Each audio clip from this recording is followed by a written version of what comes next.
Showtime in 60 seconds.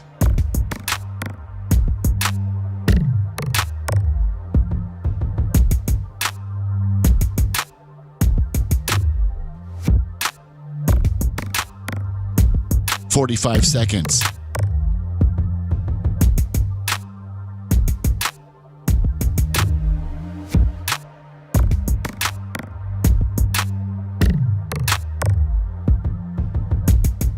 "30 seconds.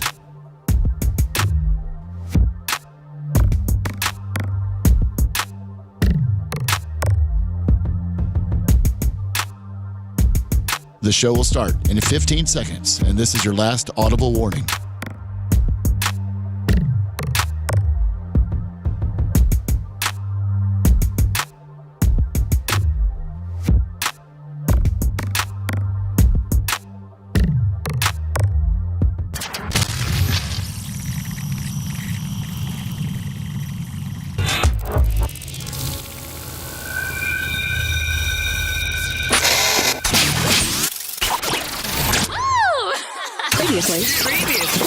Previously on the Bubba the Love Sponge show. I'll get tired of them eventually, and we'll ban them. But just maybe, and I'm not. It's maybe it's almost something like this. Maybe if he didn't have the ability to call the show and in little Charlie's head be this somewhat important person because he's able to get on the air for 15 minutes and spew his nonsense, maybe we are the therapy that's keeping him alive. Nobody in this room signed up for that. You're listening to the Bubba the Love Sponge show. Broadcast rights for the Bubba the Love Sponge show have been granted to this station by the Bubba Radio Network and is intended solely for the enjoyment of our listening audience. Any rebroadcast, retransmission, or other use of this production without the express written consent of the Bubba Radio Network is prohibited. It feels like a Monday, but it's really a Tuesday. Which means there'll be a Clem and Kush after show. I hope so. I'm assuming, Seth, you're good with that? Yeah, I guess. What? I try to come out bright-eyed and bushy-tailed and a really good There's no bushy tail over here, big fella. He's upset about the Pacers. No, he's not. I am. The Pacers oh my God. So I've been, obviously the Indiana Pacers are my NBA team, but I have not kept up with much of the season this year. I know that they are really doing well in the playoffs. They knocked the number one Cavs seed off. Dr. Remulac, $105. Oh my God. Thank you. By the way, payroll is today. Oh. I got to have the money in today because of it's short week.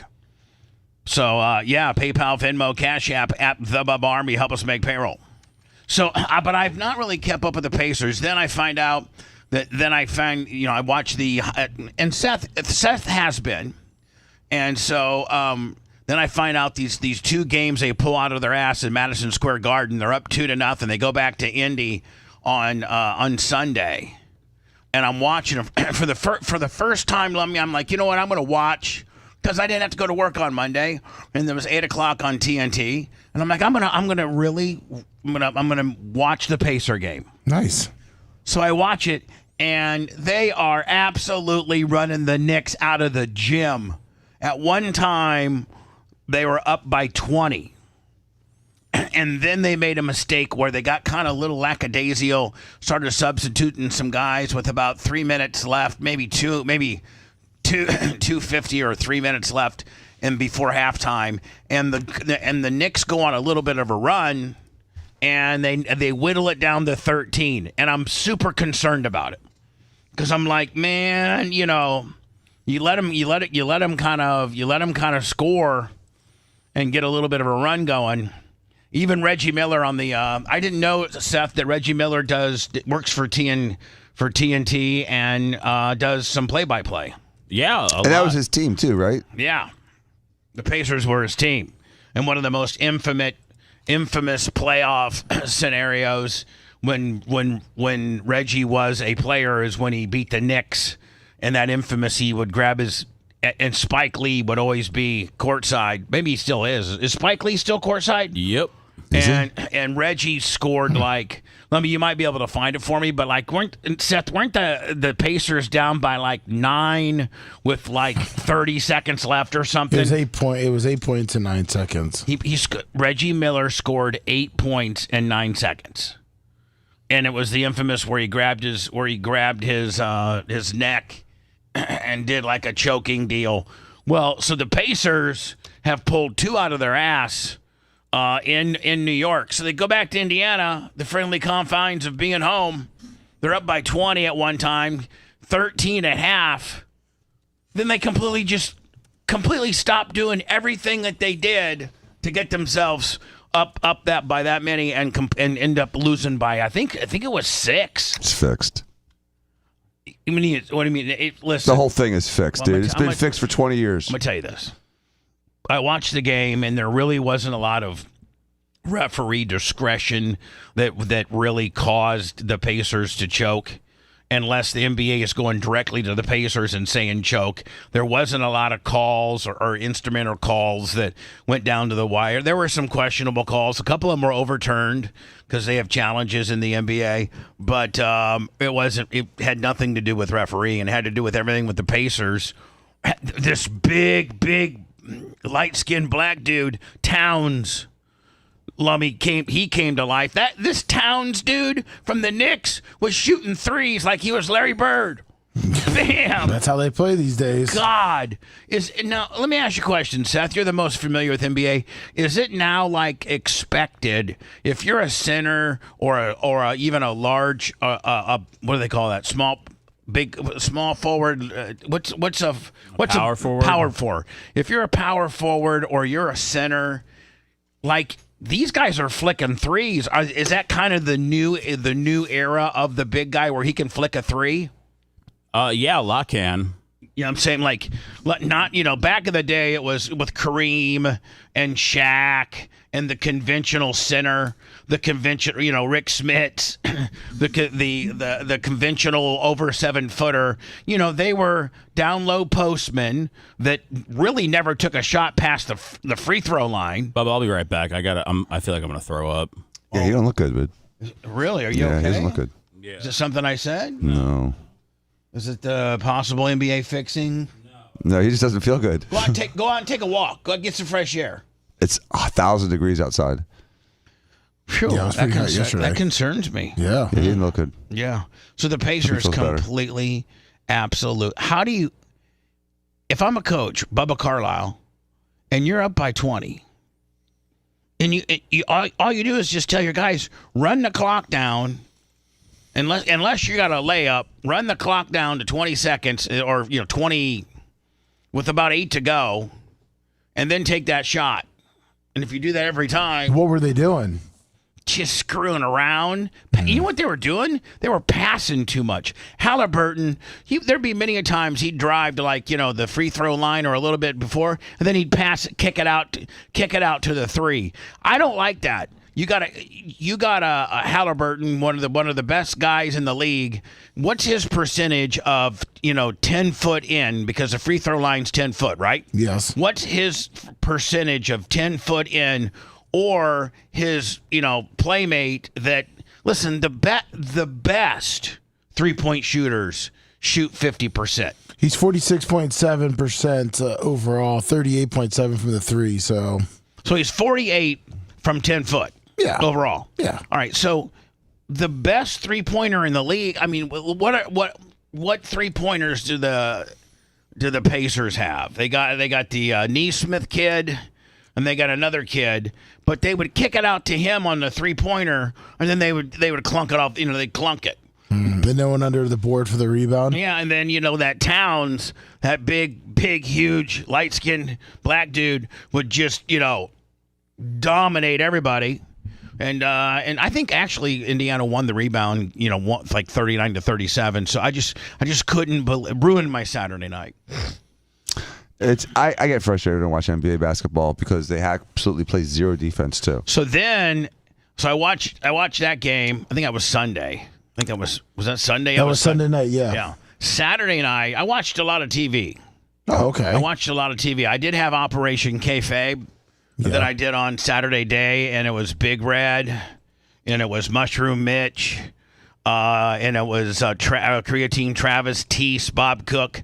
Let me tell you about Bob Cook.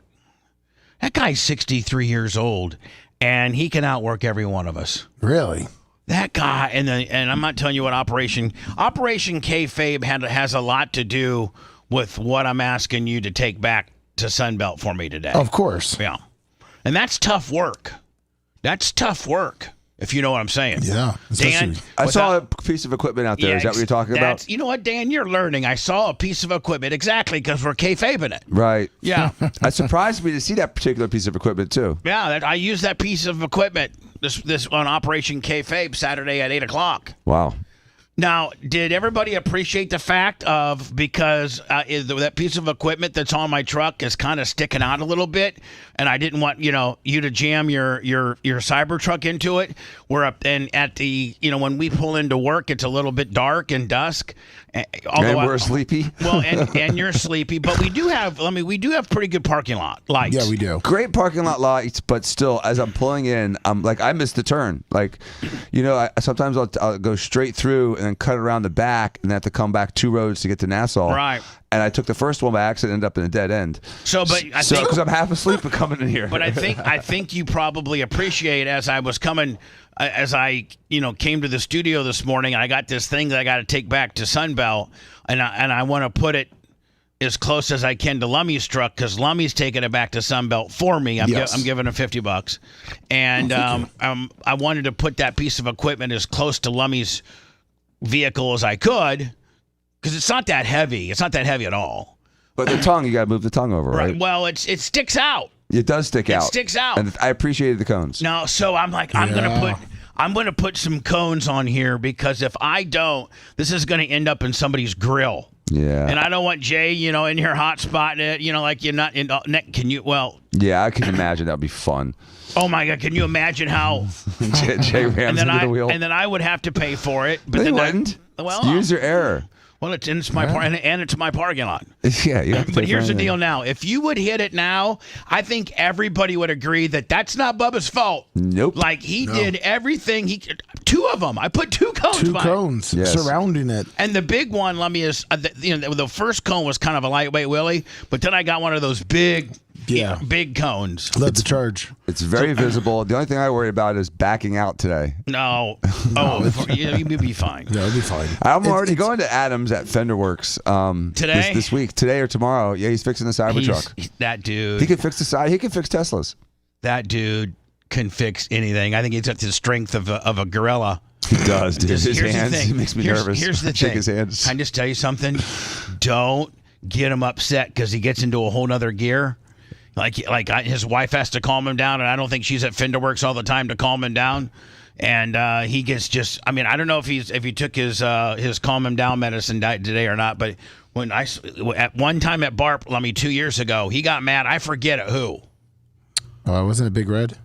Was it Big Red? I don't know who it was, but probably the only person that I would at BARP. Probably the only person that would be either Macho Man or Jimmy Clevis would be the only 2 people that could potentially. I'm not even saying you could handle the dude. You could just maybe have a chance to handle the dude. Oh, you don't even think the big Iggy? Yeah. Iggy's up there. Yeah. Iggy's in there. But you know how you shake Iggy's hand? His hand is hard when you shake it.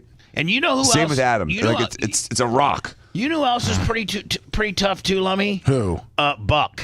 Oh, yeah. Big Buck, Big Buck's a man's man. Did anybody try to watch the Indianapolis 500? I did. I turned it on for a minute. Was it just the most boring, just crashes? I mean, this one dude was scrubbing his tires too close to the wall. Before the race even started. Before the Penske guy, nonetheless. And blew his car right into the wall. It had me looking forward to the Coca-Cola 600. Did anybody see? Because I follow her on X or Facebook, but Danica Patrick, and all she does, Lummy, is she does F1 footage. I mean, she does media commentary, and she does a lot for Sky Sports. She does a lot for. If you watch F1. She does a lot of F1 coverage, a lot of play-by-play, and in the paddock and stuff like that. She does a lot of. Danica Patrick does a lot of F1 coverage. Did anybody see the outfit she was wearing? And did you see now? And on all her Facebook. And all of her X videos, it shows her at the gym. Maybe you can find it for me and pull it up. But like, she is and by the way, Dan, she had implants. I sent you her outfit, but send me her outfit. But Dan, she had implants, and I guess had. Oh, here it is. That's the Reggie Miller. I'll play that for Dan here in a minute. She had implants, but she had some type of encapsulation or complication, or like maybe her body is there instances where your body rejects your implants? Well, I mean, they can get infected, you can get capsule contracture, but I guarantee she's on hormones, and people that are on hormone replacement often get capsules because that extra steroid or growth hormone makes the scar tissue grow. Let me see if you can find me her Insta or her Facebook. All she does is work out. Like she just works. She's on some kind of juice. I sent you her Instagram. So, okay, did you? Yeah. Yeah. So I got to tell you, I follow her, and she is just an absolute gym rat. So I don't know if anybody noticed that during the Indianapolis 500 footage coverage, it was her. It was a Chris Meyer, Tony Stewart, and Danica Patrick. So this is just all of her. This is her Instagram. Yeah. Yeah. I think maybe her Facebook shows. Yeah, this doesn't really show. Does Tony like Danica? I don't know. I don't see. He's got she annoyed him at some point, but he's got to respect her at this point. Well, now she drove for him for. Oh, then he's got to like her. No, hold on. With the GoDaddy truck car, right? She drove for him until the money ran out. He put her in she was. She was the most. Are you back, Seth? Nope, not yet. Are you finding me the? I think it's her Facebook page. Okay, I'm looking for her Facebook. Or her ex. And she stayed in the business, you know what I mean, as a commentator and stuff like that. She's definitely an ambassador for auto racing. I sent you her respect her for Facebook. that. Yeah, she is an absolute gym rat. And so if anybody noticed, I don't know if anybody noticed, but when she would be talking on the microphone and she had this really pretty sexy outfit on. Here's the outfit right here. Here's the outfit. And anytime she would be talking and she'd had the microphone in her left hand and she would be making like some type of gesture with, hand gesture with her right hand, like saying, okay, the track goes like this, like that. Well, you could just see her delts and her tries and her buys, like you could just see it pop. I mean, it would just pop. Let me see if she showed. Maybe it's her ex. I don't know. It's usually chock full of her working out. Here, see all photos. Usually I think it might be her ex, but it's usually her at the gym nonstop. All right, I'll check that. Yeah, whatever. I'm pretty much over it now. But anyway, she is jacked. And Dan, she had her boobs, she had her implants taken out. And I for I don't know, whatever reason, for complications or they were slowing her down, doing something. Here's the infamous Reggie Miller scores 9 points in 8 minutes? Is that what it was? 18 seconds? No, it was like 8 seconds. 8 points in 9 seconds. There you go. It's called. Actually, that is short of the So now hold on. record for both teams in a playoff game. So here's his first three. Yep. Inbound hitter For three, and he got it. Reggie Miller with a clutch Now they didn't show the score on the TV back in the day. No, they didn't. tray, and it's 105-102. And a steal. Miller retreats to the three-point line and hits it again. So he pushed the guy down, and the guy fell down. So the guy throws it right. So that's 6. Tie game. Reggie Miller made a three, stole the ball, raced behind the three-point line, and hit again. Indiana's winning game 1 at Orlando last year. So let me to get fouled. Miller hits 2. Anthony stumbles What's that? That was the 8 points. and falls.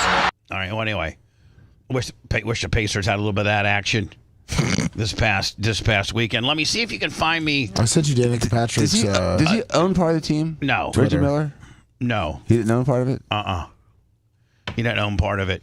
Maybe you can find me just her commentary on this past, at the Indy 500 with her and Tony, and maybe I can find an instance of where she's talking and she you can just see. I don't know. Tiny, right? She's teeny tiny. Where you can see that she actually is accentuating. She knew that she has some unbelievable. Oh yeah, I mean, she knows. She definitely wore that outfit purposefully. Well, yeah. She could look elegant and still show her arms. Yeah. I don't know where I find her. She does look I jacked. don't know where I find all her working out videos. Well, race car drivers are athletes, and people can joke about it not being a sport, but it's exhausting to drive a race car. Let me tell you something right now. Race car Spice Boy and I used to get into the biggest fights because he's like, race car drivers, all they do is just turn left. I'm like, I'm telling you right now, you would fall out of the seat.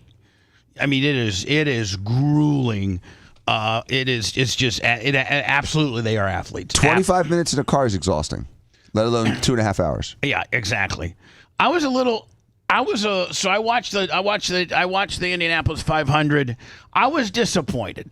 The racing, in my opinion, who all watched it? Was it just you and me, Dan? I guess so. Yeah. The racing wasn't that good.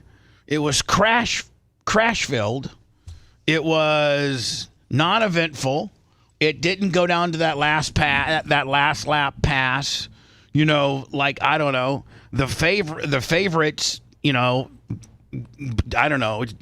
Kyle Larson crapped the bed, and maybe Kyle Larson, who's I think I'm gonna try to get Tony on this week. But, nice. But maybe now Tony accomplishing what he did, meaning Tony is the only guy. There's been, I think there's Robbie Gore. Okay, John Andretti tried it, failed.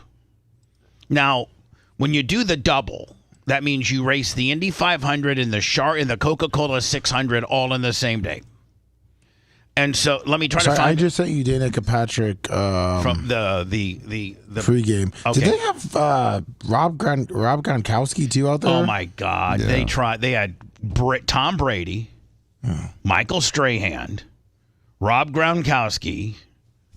Now, those are go to 214 for 3 Hall of Famers. Yeah, but hold on now. And here's the thing. Okay, like I am Chris Meyer. When you stuff to go to the racetrack with. When you I am Chris Meyer. When you have Danica Patrick and Tony Stewart, you are in your circle of knowledge amongst people that know about the sport. But when you bring Michael Strahan, I think Fox basically, Dan, got anybody they have under contract and said, we need you. This is our biggest event, probably next to the Super Bowl. And this is within auto racing. Now, Dan, take F1 out of it, but within American automobile racing, this and the Daytona 500, with this probably being a little bit of an edge, is the crown jewel of motor racing. Yes. By far. And so I think that Fox, basically said, Gronkowski, who they have under contract that does stuff on Sunday, Tom Brady, who's got a $35 million a year deal, Strahan, who I think Strahan makes $5 to $10 million. Which is great for him. But can I ask a question? When they have these contracts, like Tom Brady's contract, is there a little clause in there that says, like, we'll make you do some extra crap? I think there's a little bit of a clause that might have them do, like, 3 Fox-related appearance. There might be. Everyone might be a little bit different, but, like, I'm going to ask Tony when I have him on this week, and he's not a Fox contributor. Like, is that a paid gig, or is that just a gig to keep your brand? Because, I mean, it certainly keeps your brand hot, right? And Tony, who is in the keeping my brand hot business because he's looking for. Tony's always soliciting for sponsorship with his drag team, with his NHR team, right? Mm-hmm. So this keeps your brand hot. So I think probably with a Gronkowski, maybe a Tom Brady, maybe a Michael Strahan deal, Dan, they may have like 1 or 2 Fox-related outside of football appearances they have to make. Maybe. Well, it's been a couple months since the Super Bowl too. Yeah, I'm thinking keep that these guys fresh. Well, I'm thinking that they contractually have to do a couple. Makes sense. So Tony, let me where I want to go to. 213. 213. I don't mind a couple. I mind when I see Gronkowski like 16 times during a Sunday during different commercials. And they always make him look stupid. They like do. They had him at He's a smart guy apparently. They had him at the snake pit, which the snake pit in Indianapolis at the Indianapolis 500 is in turn 3. Used to be in turn 1, but turn 1 got all corporate and they built some corporate stuff there, so they threw you out in turn 3, which is no man land. But they literally have like an EDM festival that's going on inside of the Daytona 500. The thing about, the Indianapolis 500. The thing about the Indianapolis 500 is there's nowhere unless you're in this, which is called, I think, the pagoda. Unless you're in this big tower right here, Lummy, you can't see the entire track. Oh. So if you're sitting like right here, you're looking at the person. Let's say where my okay, you can see him coming out of 4. Yep. You can see him coming down, then you can see him going into 1. So at best, your best seat at the Indianapolis 500 is to be able to see half the track. And then you watch on video? No, well, or screen? Or you watch them on the big screen, and they have unbelievable play-by-play. That's the problem with the Formula One racing in person. You just see a small fraction of it. Another example of that, right? So I want you to look at Danica Patrick's definition and just Dan, you'll be impressed because you're impressed with in shapeness, if you will. So what is it that makes this place so special? Well, Indianapolis 500 is now wait till she switches mics, Lummy, and she'll actually switch hands and where you can really see the right side pop. And a part of my life, my whole. You can already see Dan that she's got. Look at his neck veins. Yes, she's a handsome woman. She's beautiful. She's beautiful. Life. I remember being a kid and watching it on TV, sitting around on the couches. We've got our. I think Lemmy from Roscoe, Illinois. I think. Check me. Chips and dip out. Dude, I might have taken a nap back in those days, being a little bit. I think she competed in like 10 indies. I think her best finish might have been 6th or 4th. She's got big brass ones. You know what I mean? She's tough. She's a tough girl. But it's been a part of my life. She won 1 race on fuel mileage, and I hate to put that asterisk by it, but she did win 1 race, and she did win 1 IndyCar race in Japan. It says forever. Beloit, Wisconsin. Where? Beloit, Wisconsin. That's where she's from? Yeah. She was from. Wisconsin. And I finally came here. Dan, look at this. I know, dude. When I was 14 years old, 1990. Now, hold on. This is where it really gets good. She's switching mics. Now her left hand's going to hold the mic, and she can use her right hand to kind of, do hand gestures and move and explain things. Went to high school in Roscoe. Hold on. Down there at the exit of turn. Dan, did you see that? Dude, did you see? That's not normal. Hold on. No, that is normal. That's being in shape. That is being in shape. Hold on. I was way down there at the exit. Look. Wow. That's an arm. That's dude. impressive. That's an arm. That is. That's a lot of. That's a lot of lifting. That's a lot of lifting. Went to high school in Roscoe. Hold on, I was right. Yeah, I went to high In school one of those Roscoe. suites. Started in go-karts. That was the year that it was a rain delay. So we sat around and played cards, all of us kids, and it raced the next day. Look at that. But that was, after being here and seeing that, I couldn't wait to race in the actual race. However, my dad drove me down Georgetown Road and showed me all the parties. I didn't need a piece of that, but I wanted to be in this race. Danica's first race here was 96. Townsend, I hate to age you. She's very beautiful. That she is. Very beautiful. Absolutely super muscular. Dated Aaron Rodgers for how long, Lummy? A couple years said it was the worst thing of her life. And I actually got an article where she said Aaron Rodgers is the biggest dick ever to live. Yeah. And caused all this mental warfare and all this mental abuse. Yours was a decade earlier. He's lucky she didn't whoop his ass. Well, she wasn't that muscular back then. No, not at all. This has been like a 2-year kick that she's been on wherever I follow her. Hey, you sat that first year from where we are. I was literally sitting right there. I can throw a football and hit the seat where I sat with my father when I was 11 years old, and I sat absolutely mesmerized by the 33 drivers that were taking the big risk of going after the biggest prize in racing.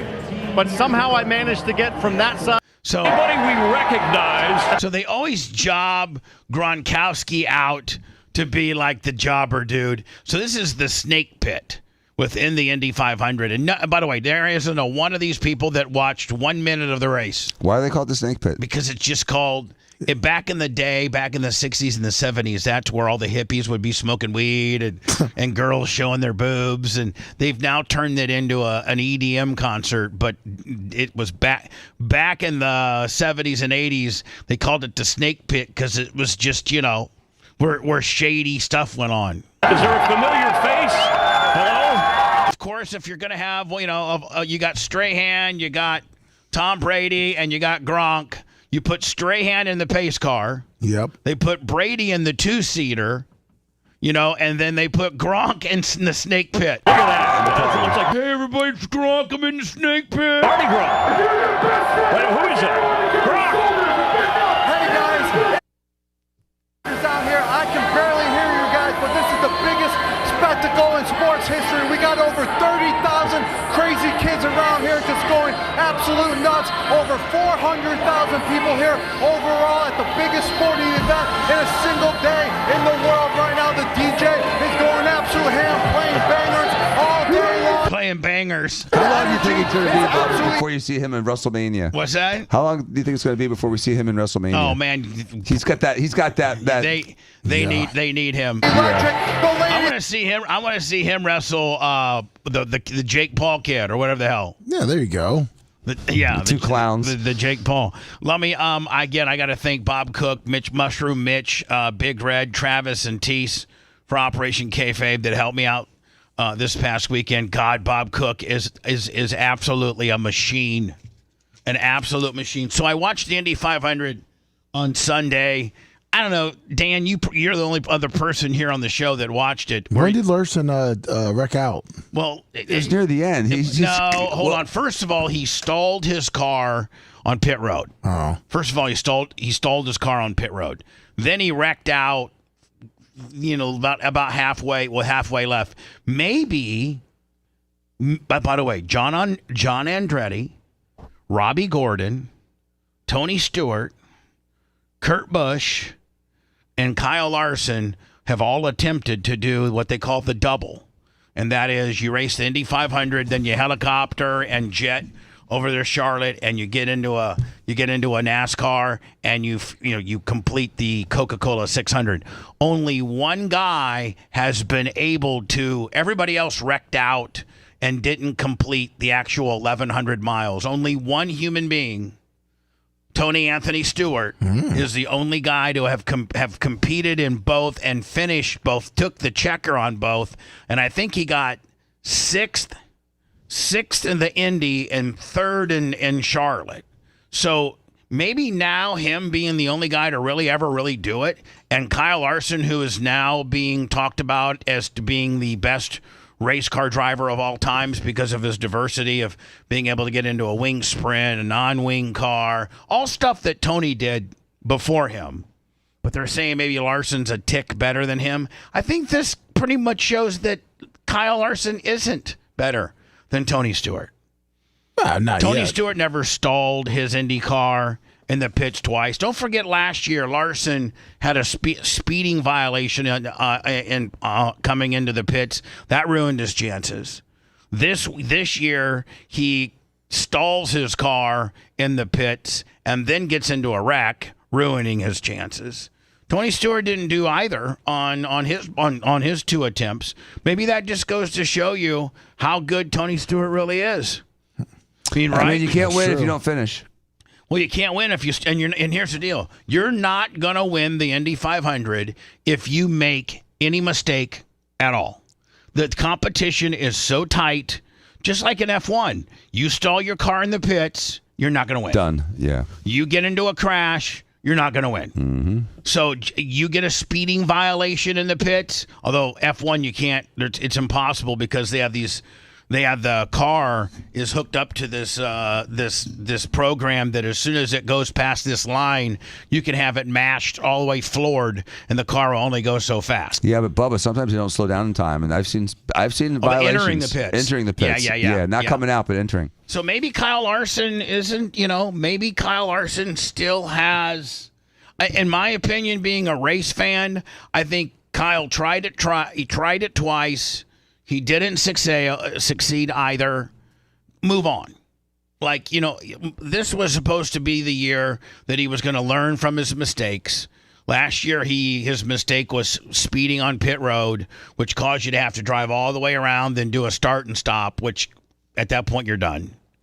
And so maybe after his second attempt and failure, that he won't. He'll go ahead and just hang it up. You think so? I think he should. How old is he? Oh, he's not very old. Yeah. 30, 29, 30. But then did you guys see for the Charlotte 600? I mean, for the Coke 600, he was actually leading. He was actually leading. Yeah, the first 40 laps. And don't think he didn't have a tough day, because he did. And he came in a little hot on 4 and spun his car out and junked his car for the day. Ended up, I think he ended up 37th or 27th or something like that. Yeah, he was. I know he was below the top 25. So, at this point, so I did watch a lot of TV. Watch my Pacers choke. Did you watch the Formula One, Monte Carlo? No, I did not. I didn't get a chance to watch that. That's exciting. I got all hooked up on a World War II gimmick, of which I wrote some notes down. I was gonna quiz maybe you and Lummy on a World War II gimmick. Some things that I found out that I didn't know about I'm really into World War II. I'm really into Hitler, and I'm into World War II. I'm not into Hitler in a good way. I'm into Hitler in a bad way. If you had some historic memorabilia from him, would you keep it? No. If you had a piece of. No, you want to sell it. No. I mean, that thing's going to be worth a lot of money. I don't think I even want to sell it. I don't. You don't want anything to do with it, right? I don't want anything to do with it. He's one of the most gruesome, horrible leaders of the world. Did you? I got a trivia question for you, Dan. Sure. Did you know that Stalin, Winston Churchill? I'm sorry, my bad. Did you know that Mussolini, Hitler, and FDR all died within 30 days of each other? No, I did not know that. Yes. And the Italian people hated Mussolini so bad at the end that once he died, they hung him up in town square by his heels, I think. By his ankles. Yeah, by his and people were allowed to take shots at him, like hit him in the head with a bat or throw a stone at him. Like, he was literally hung by his ankles in the middle of town square. And it was 3 hits for $1 or something like that. I'm sure it wasn't 3 hits for $1. It was, whatever you wanted to do. It was weird because there was, going into World War II, there's so much of a controversy of, fascism versus communism. And, do you want to be friends with Stalin or friends with Hitler? And, Italy didn't know what to do. They were really they picked the wrong guy. Yeah, they really should have gone with Stalin. I'm going to go do some words so that we're very, very much on time, approaching the 10,000. Yes, doing well. If you're watching us on Rumble, man, give us a following if you could, please. It's the Bubba the Love Sponge Show. I'm Bubba. Lummy is over there. Say hi, Lummy, my executive producer. Dr. Dan Diaco, he's a doctor and a lawyer. Good morning. Well-known plastic surgeon in this area. And then usually, I don't think he's over there. No. Seth Kushner is my number one co-host, and he's not feeling good this morning. Tell me to check on him. Yeah, will you check on him? Sure. And give him this option? If he wants to go home, he can. Okay. And I don't mean that like in a disrespectful, I'm not trying to say that in a bad way. I am saying that in a caring way. If he needs mouth to mouth, can I call Lummy for that? No, you're the doctor. You're the but yeah. you're You know the what? mouth. No, you're the doctor. Sorry, buddy. I mean, if I can direct. If he needs to sit in the massage chair, if he really is feeling bad, let's send him home. Okay. Okay. Okay. Will you check on him? Sure. All right. If you want 24/7 on-demand Bubba and the crew, go to BubbaArmyHQ.com. Right now. The Bubba the Love Sponge show will be back after this.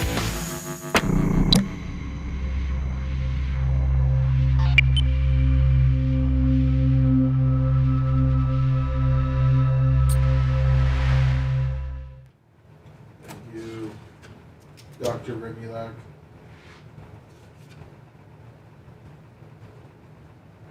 Thank you, Jim. Let me. I'm going to do a synergy. All right.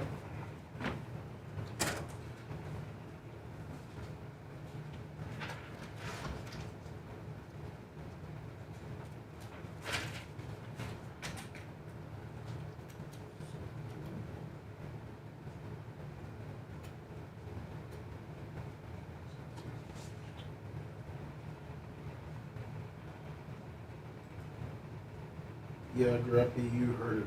That's what he said.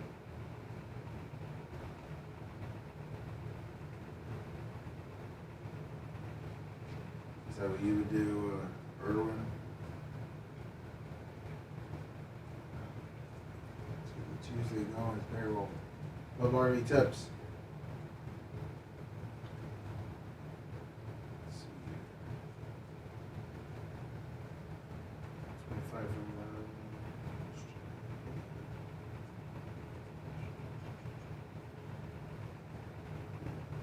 What's up, Cable Dog? And Conan 23, 56 months. What's up, Genzers?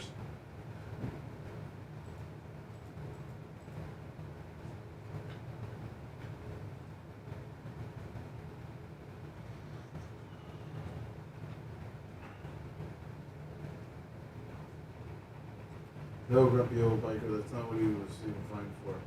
Good morning, Andy. What's up, Mitch the Mark?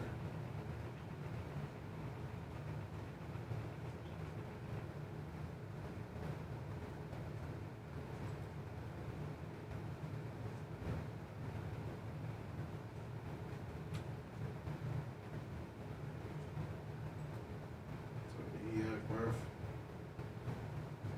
Seth is outside right now, getting some air.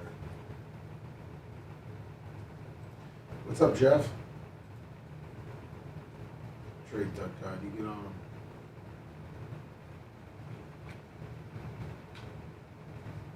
Jeff, we're not going to stand for that.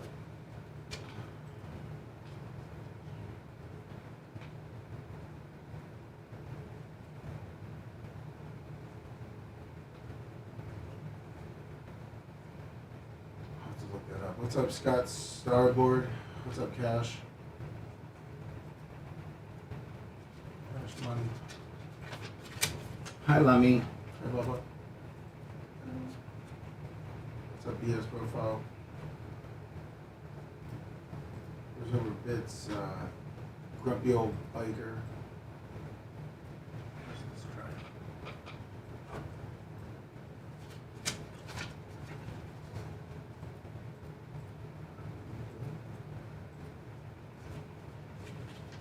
Let me. Can't you see? Let me. How about that fucking vibrating post gimmick?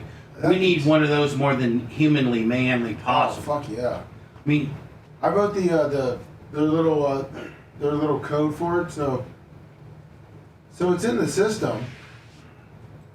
Maybe they can get one shipped in. they need to. That's a game changer right there. Oh my God! As fast as you could do it. I mean, that thing would be so easy. Dr. Dan could fucking run it. All I would need would be you and Red. That's it. Feeding poles. That's right. I mean, that's it. That's it. We would string a line. It literally could be a two-man operation, but a three-man would just get it so much quicker. Yeah. You could. I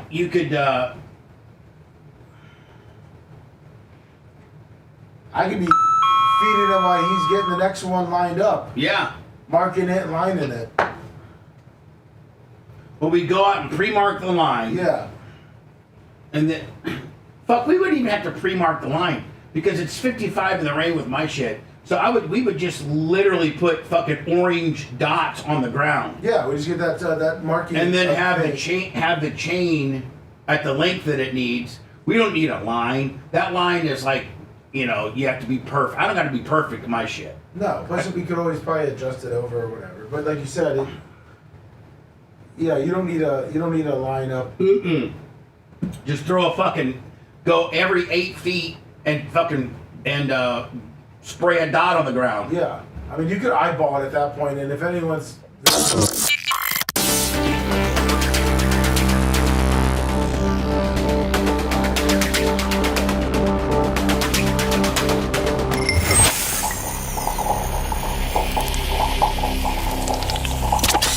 Broadcasting live from the Aquabeto studios. Aquabeto.com/Bubba. It's the Bubba the Love Sponge show. I got a big race Saturday night at my track, Ocala Speedway. The longest continuing operating track, like south of Charlotte in the world. Been open since 1952. Been named Zuber Speedway. It's been named Lightning Speedway, Bubba Raceway Park. People are like, oh, Bubba lost his track. That's when they renamed it. You know what? We decided to go back to the roots of what this track is all about. Being 70-some years old, been around since 1952, the oldest track by far in Florida, that we're like, let's not make it, back when I was a little more narcissistic and I needed to make it about me, it was Bubba Raceway Park. But we're like, now that we got some, now that we have the 6 nights of Lucas, which, by the way, they made a huge change with regards to the Winter Nationals. It's going to be all moved back into late February. Instead of late January, early February, we're going to run like after the Daytona 500. Oh, really? Yeah, so our week will be like, oh, God, I have to look. It changes everything for you. Oh, it changes a lot of things for me. But you panic in January. Well, I do. Just to take the pressure off you. Well, it's just going to, and rather than to try to do a show up there for my RV, I'm just going to take time off. January 29th to the February 14th. Does that sound right? Where did you see that at? Dirtwire.com. I don't know. You're going to have to look at Lucas or Dirt on Dirt. Dirt on Dirt might have it. That's what I'm on. Sorry, that's what I'm on. Dirtonddirt.com. Said Volusia sets 2026 late model dates. No, yeah, but that's Volusia. Okay. You got to look at what particular dates I have in Ocala, the 5 nights that I run in Ocala. Anyways, this Saturday is a local show, 1,200 to win. It's the David Mills Open, 1,200 to win. For late models, I got 5 other support classes, which I don't know off the top of my head, but I do know that it's 1,200 to win. I know that I have this little compaction problem in turn 2, where the late models, the big 900 horsepower Lucas late models, kind of beat out some material, and I just can't get it right. So I got a hold of my girl Sandy from Synergy Equipment, and she's bringing me one of these huge compactors, one of these big, I forget how many pound compactors it is. She smashes it down and smashes it down? Yeah, exactly. Let me find it. Wait till you see this thing. Earth compaction. By the way, if you want to get a hold of Sandy and you live in the Ocala or any area and you need, let me see, compaction rollers, call Sandy at 352-850-7111. 352-850-7111. She can get you hooked up. I got one of these coming, Dan. I got one of these right here coming. Like they do on the streets? Like they do on the streets. Let me see here. Did it? There it is. I got Jesus. one. Yeah. Look at that bitch. Yeah. I got that thing coming to try to take out that little whoop-de-woo. I got a little whoop-de-woo in turn 2 that disrupts the cars a little bit. So it's my girl Sandy from Synergy. By the way, you can go to synergyequipment.com.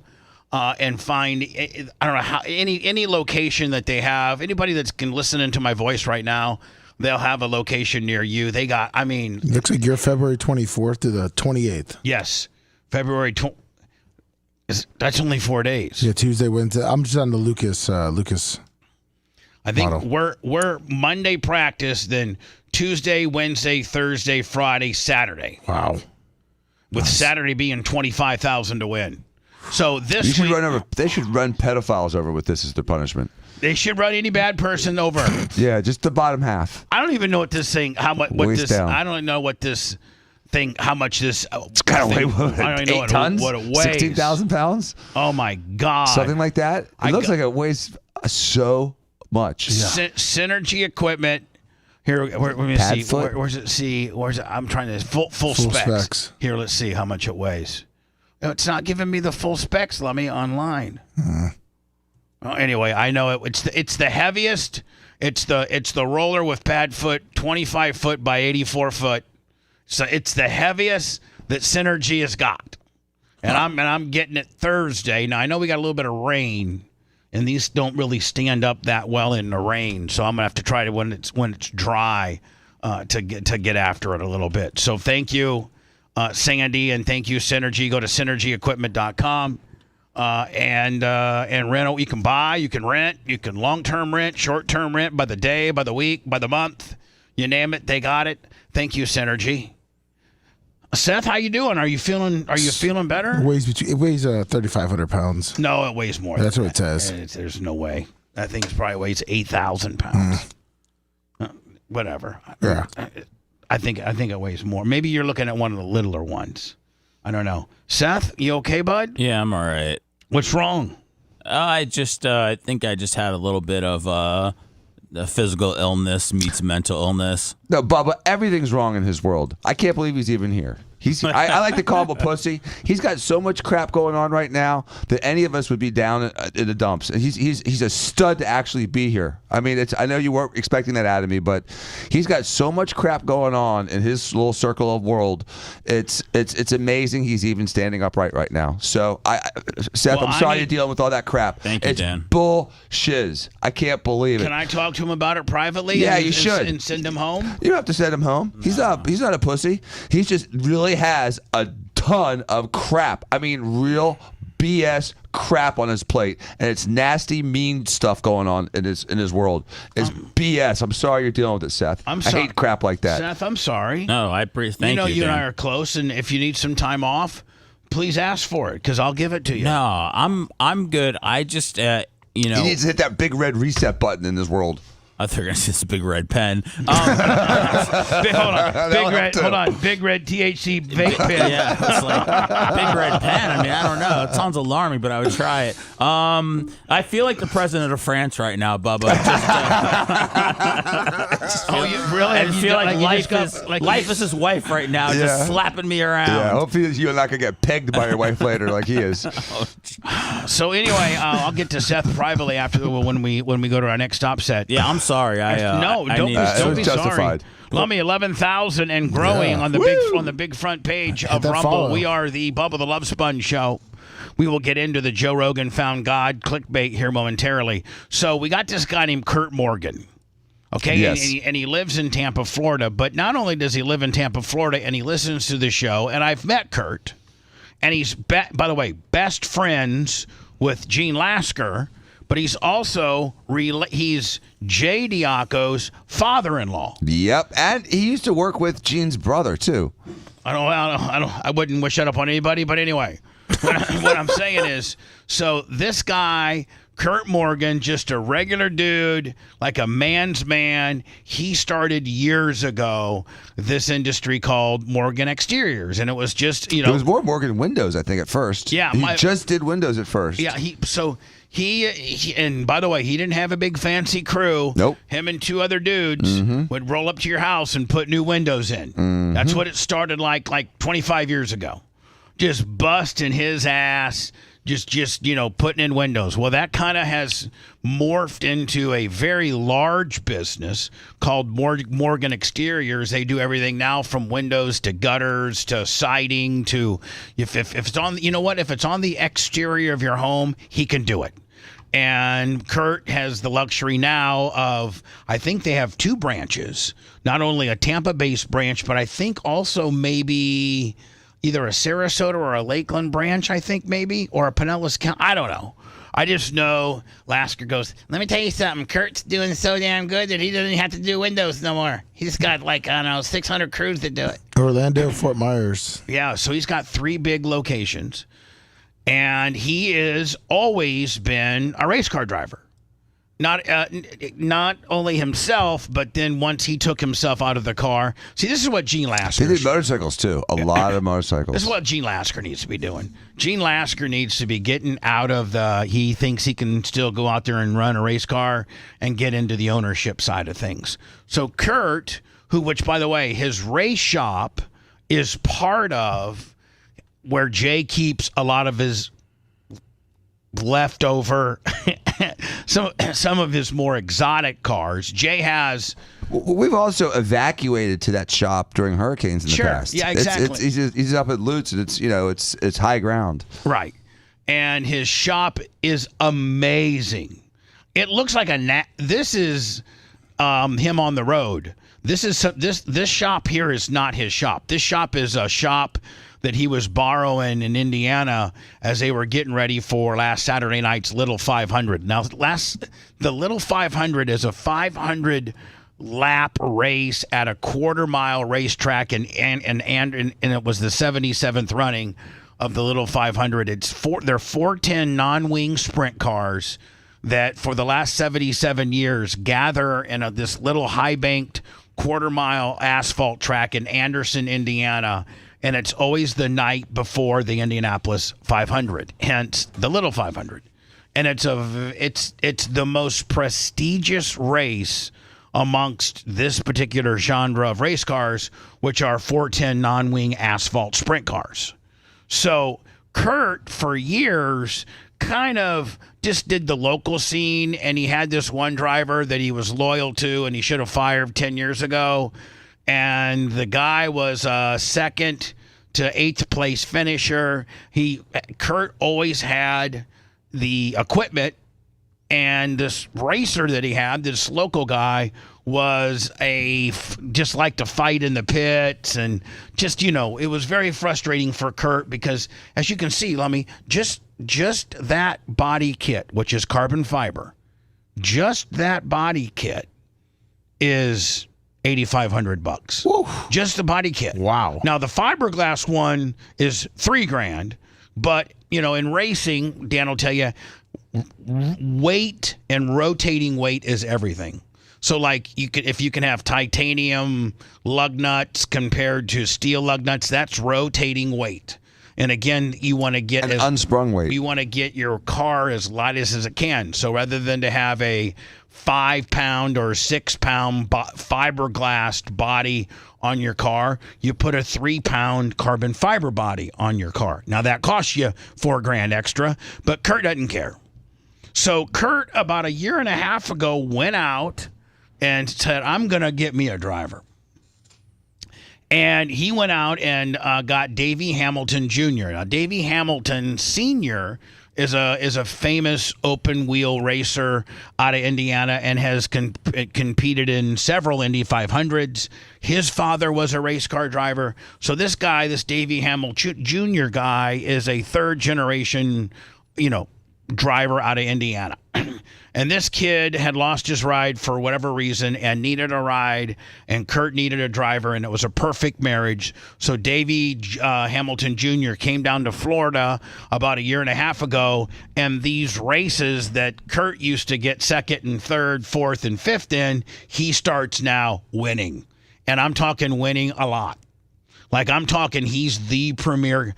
Down here locally and regionally, Kurt Morgan and the Morgan Exteriors, now Bubba Army 410 Sprint, is the odds-on champion when they roll in here locally. Nice. So they go to Anderson, Indiana, which they've gone before.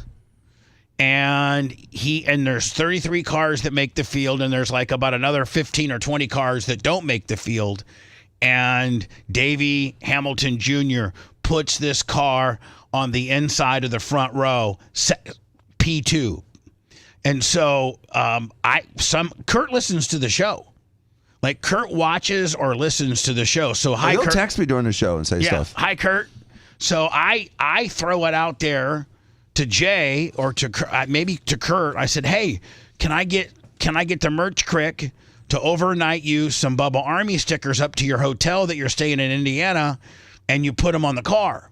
Well, I really wasn't thinking that Kurt would give us this type of placement. That's some good real estate. I was thinking, honest to God, that maybe we would get maybe he'd put one like maybe right there. You know what I'm saying, Dan? Like on the right. Intake kind of scoop deal. No, Kurt Morgan puts this on, but like we're the major sponsors here. I mean, next to Morgan Exteriors, which is his company, we're top dog here. I mean, we are literally top dog. Look, I mean, we're top dog. So did we get on TV for the Indy 500? No, Dirt on Dirt, the streaming service. There's two major streaming services that cover local racing: Dirt on Dirt and Flow. Those are the two. Dirt on Dirt covered this event. Oh, yeah, we were all over it. You wouldn't believe all kinds of TV footage. And here's the thing. I didn't see that on Monaco this weekend. Well, this did have the same coverage as Monaco. So here's, it really pops. It pops. All right. It's a little. I sent you it's a really short video just from a different site, but I was just watching the first lap and it pops. You can tell it's Bubba Army, like right there. All right, hold just on on here. the thumbnail. Now hold on here. Let me see here. Now here's the thing. I do think, and Kurt might be able to admit it, but I do think his driver, Davey, might have spun the tires on the start of the race, Lummy. Right here. And causes a little bit of a, thank God he didn't get collected. Like a chain reaction? But he caused a wreck behind him. Oh. It might be calm, but no matter how many times you see it, nothing beats. I mean, but look, that. Perfectly seen. I mean, pop. That pop's as good as that Monster logo right there. It is. That's just some guys. See, somehow, for some reason, I don't know why Davey lagged back. Yeah. He lagged back. He should be right here. I don't know why he lagged.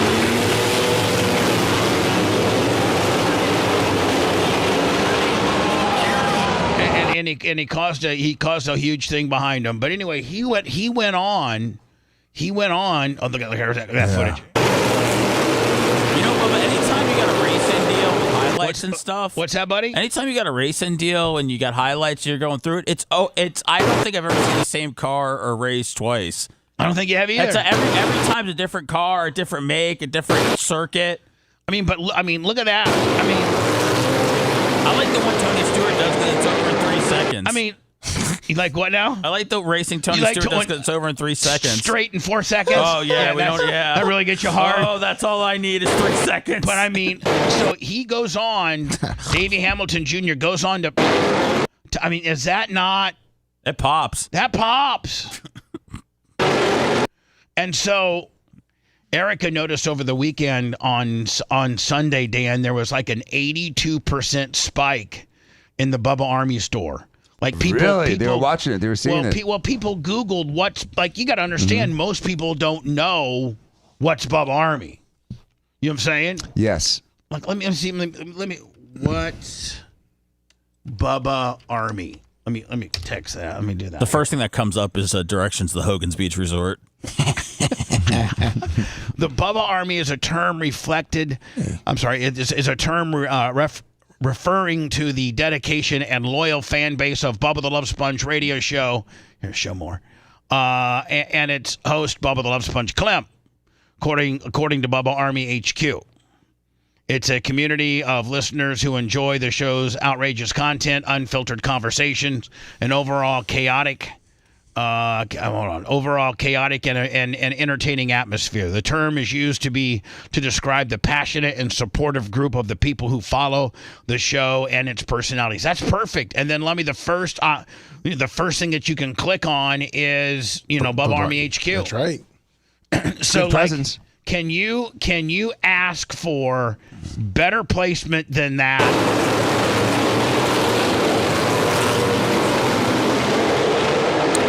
So it looks like he was competitive during the race. How did he finish? No, hold on. So he went on to pass this guy, and he led 150 laps. Wow. He led 150 laps. There's 150 laps? No, that was the 500 laps. The event is 500 laps. Holy, what the? Come on, Seth. That little buggy can go 500 laps? That little buggy can go about no fuel? About 100. No, they have 3 or 4 pit stops. Oh, they have to refuel. Yes. In fact, they have one mandatory. These things will go about 250 laps. They can go 250 laps without. That's when your tires are on ragged edge and you're going to run out of fuel. So there's a mandatory stop before halfway. You have to whether it's, and a lot of guys elect to do it during one of the yellows because because you have to understand they have to come in, take it out of gear. They got to jack it up. Then they have to take the tires off, put the tires back on, and then they have to get a push truck to push them to start them. So how long does a pit stop take? About 30 to 45 seconds. Wow. So, you won't lose a lap under yellow, but you'll lose a couple laps under green. So Kurt, man, hopefully maybe Kurt will keep it on for the rest of the year. That'd be awesome. I think they finished 3rd. So they were winning. They were leading 150 laps, and then he lost the brakes. He lost his brakes, and at that point, a lot of running that car is coming in, hitting the brakes to set for the corner, then setting the car, and then getting back on the gas. So the brakes are, as much as you think the brakes aren't that important on a race car. Through everything. The brakes. Here's the 3 things, like in Dan's world: brakes, shocks, and tires.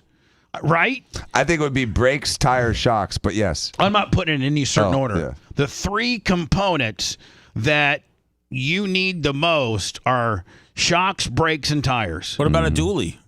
No, I mean Seth, it's funny because they did experiment with cars that had 3 axles or dualies, and they never took off. They never did well. Did you see the nut job? Yeah. The guy that was like, I don't know, what was it? What this type? is not a terrorist attack. There's some like a 53-year-old Englishman. So is this not a terrorist attack? Is this an old guy that doesn't know what he's doing? He's only 53, 54. Well, it might be a soccer thing. There was a gathering. Might be a soccer deal. Was it in New York City? No, it was in England. In England. Yeah, they don't have guns, so they use knives, machetes, and cars. Oh, it's a bit bonuses. Oh, there's cussing. Holy shit! Oh my god! Oh my! Oh, he's looking for people. Who's that? What the fuck? He's out of him. What the fuck? Oh. What the fuck's going on there? What the? So there's a minivan that just started mowing through people in England. What were they gathering for? What type of parade? I think there was a soccer game. Oh, a soccer deal. They take soccer very seriously there. What the fuck? Oh, Jesus. Keep them down. Keep them down. You potty mouth bitch. Did you see this? No, I don't know. Now, here's the thing. Having an e-bike and needing the e-bike more than I used to, I should get back on my e-bike, my fat ass. Come on, Bob. We should do another ride, too. Well, we will. Thanks, Dan.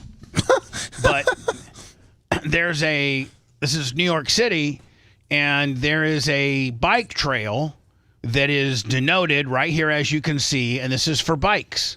Now, for the life of me, you're just asking for trouble. No, the bike, Bubba, I think the bike, I'm not trying to counter program, but I think the bike trail is the green patch, and that little foot is like the buffer between the 2 zones. Oh, so the bike trail is the green patch. I think so. Yeah. And there's like a foot off. If you stay on the green patch, then a person opening up their car vehicle or whatever isn't going to clip you. Yeah, because Tampa has those now too. Okay. If you look downtown. So you stay in the green and you won't get clipped. Ideally. But you get out of the green and then, you're going to get clipped. And so here's a guy that's on a New York bike path who's not in the green. He's in the area that they have marked not to be in. You can see that's probably what these lines mean, right? No Dan? one should be there, bikes or cars. You can see buffer. boom. You can see these lines that they have painted. DMZ. Don't be in that area. Well, this guy decides to be in that area and he runs over a little girl. Check this out. So she's just. Oh man. Oh yeah. Oh, he's double parked too. And to me, it doesn't even look. His wheels are on the green. Oh. Oh man. Oh. I can't fault the cyclist for that. That girl came out between two cars. He had no opportunity to stop. He was where he was supposed to be. But hold on. And she was walking between parked cars without her parents. Here's a couple of things I want you to consider. Mm-hmm. Is this a bike or a moped? It looked faster than a bike. It looked faster than a bike at first, but the way he stopped, it looked like a bicycle. The way that he was able to stop quickly. I can tell you right now, these two things right here are scooters. Are not bikes. Nope. Those are mopeds. Secondly, I don't know the law, so I can't say I can't say that mopeds are not allowed on the green bike trail. I would say that motorized mopeds, are not allowed. And it's even a technicality that e-bikes are allowed on a bike trail, but they do have the ability to pedal and can be a bike. And so they do allow e-bikes on bike trails for the most part. And, Bubba, remember when we were kids, the whole reason that mopeds were allowed for kids without a license because they had pedals, even though the pedals were like vestigial. Right. And they didn't do much. But, I think if you have pedals, then you can be on that lane with or without electricity. But this guy here... I can't tell. Looks like a bike. They say it's an e-bike. It is an e-bike. So Dan, you're saying that she kind of he lifted his leg too. He didn't step through, and he was on the line. Like he was. Let me see here. All right. So he is technically maybe in bounds if you look. Is that a drain on the left? He's trying not to run over. Probably. Yeah, but this is the father's fault or whomever that is. The white guy with his white shirt. Yeah, he should have been the one that poked his head between the cars first to make sure that no one was whipping around the corner. Yep. Now, is she okay, Lummy? Yeah, it says that she has scrapes and things like that and injuries. Oh. At that point, I'm just leaving because I don't want them to get my insurance information. Next thing you know, I'm getting sued. Yeah, just get out of there. Yeah, by the way, e-bikes don't have, license plate numbers. And so I'm out of there. Kid, okay? I don't know. It looks okay to me. See you later. What do you mean? Don't they have your credit card information for our e-bikes totally free? If it's rented. Oh, okay. Even if it's your own. If it's my own. Oh, it's your own. See you later, buddy. Yeah. Yeah, Dad should have kept a little closer eye. Don't want you on my homeowners or umbrella or anything type deal. Next thing you know, I'm going to be, paying a bunch of money when realistically, it's the kid's fault. It is. It's a parent's fault. I would have fallen over on the bike, crashed my head into the side, and then blame it on them. See what kind of insurance they got. This isn't some sort of Mississippi Territory high spot with you and the killer bees, okay? I'm trying to get some insurance. I know, but it's not that easy to choreograph. Every time I see a Publix truck or a Prime truck, I'm like, man, I wish the throttle would stick and they'd T-bone me right here in this intersection. Oh no! Really? Are you swerving into him? Yeah, Dan. You being a lawyer. I think Dan's good. What type? No. What type of it? You can get hit by Johnny Pinellas Park, who barely has PIP. You know what? I got hit by a woman who had no insurance. Or you can get hit by Amazon Prime. Or Publix. Or Walmart. Right, because ask Tracy Morgan how that worked out for him when he got hit by a Walmart truck. He lost, I think, his best friend and a lot of his physical abilities, but he did get, I think, a blank check from Walmart. I heard he got like $25 million. Oh, I think more than that. And listeners, as a PSA, a lot of people, especially in Florida, drive around without adequate insurance, and so to protect yourself, get uninsured motorists, because the chances of you hitting someone that doesn't have appropriate insurance is super high. I got hit by some chick that said that was like a courier. She smashed me right in the back of my truck. Oh, by the way, Bubba, I checked, and the law is it is trespassing if you cut through a business in your car. It's not criminal trespassing, but it's a traffic offense. It's called trespassing. What do you mean? So if you're an Uber driver and you cut through my parking lot and go down the wrong way, down one of the lanes, you're trespassing. You weren't gonna take that without a reach, were you? Nope, I was You were right. taking that L without. By the way, we're referring to last Friday's show where last Tuesday's show, right? Yes. Mm-hmm. Where Dan was backing out of his doctor's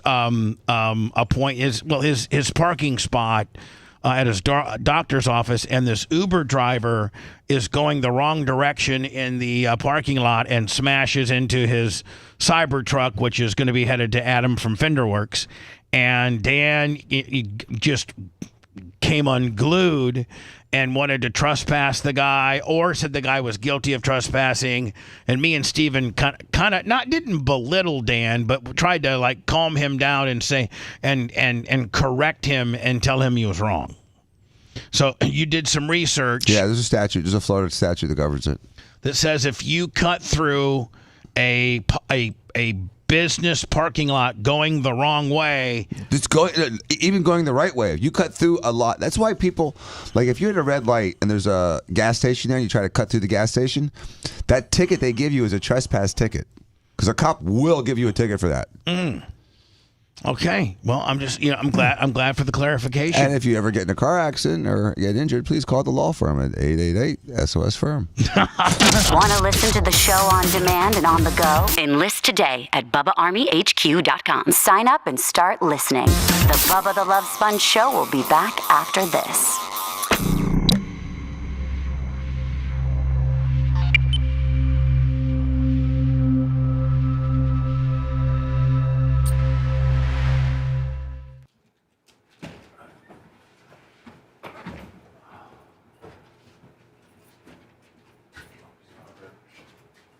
Big Red, Sissy Hall, good morning. Albert Cankles, Kenny Powers, Bob Cook, Mr. Gilson.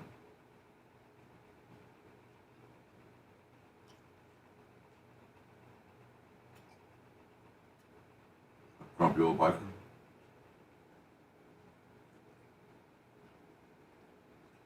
Bob, you in here still? Nope.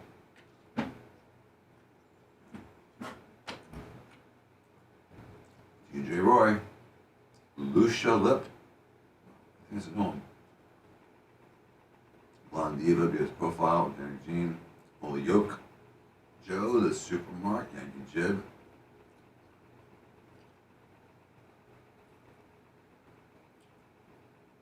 Erwin, Blonde Diva, I think I said. Top G, Yankee Jib, Big E.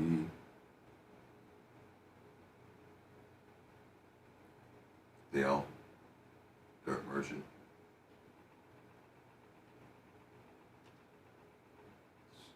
Scott, Starboard, EJC, Zep, Megan DOI, Tyler W. All right, SRC, Cooper Lips, Not Meg. Regional Detective, Nippy. Let me need to get that air check for Kurt. That's Travis. He's not in here, buddy. Okay. Hey, did you know that Jay got tomahawked by a car that opened his car door, flying down the hill in Tallahassee on a mountain bike when he was in college? Almost killed him. Yeah, he had this like this foot-long red line on his chest for about 2 months.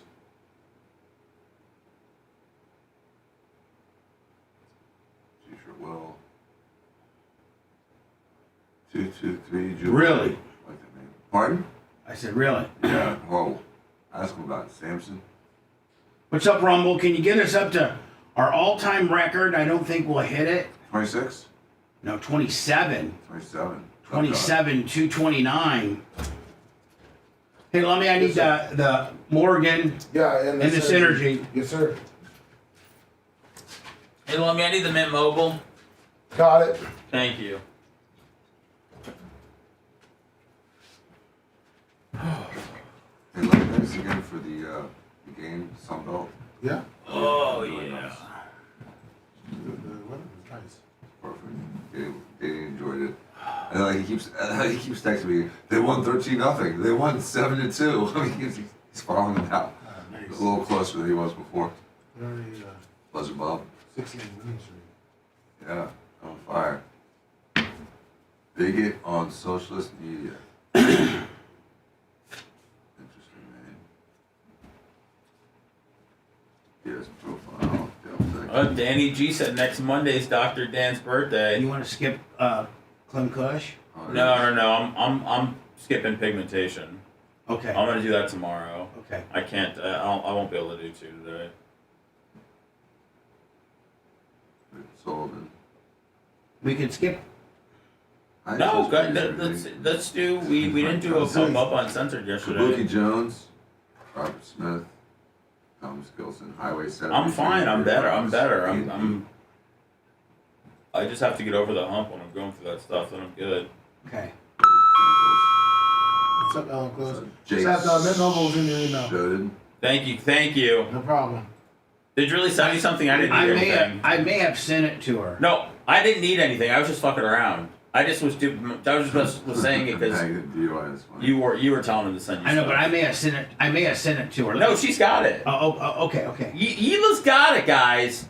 I don't know how to do my job all of a sudden.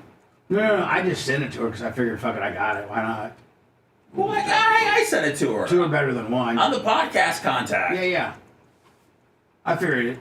Fine, I'll tell Beowulf to not respond to you anymore. No, that's not. Yeah. I can go in there and take you right off as a user. Okay, buddy.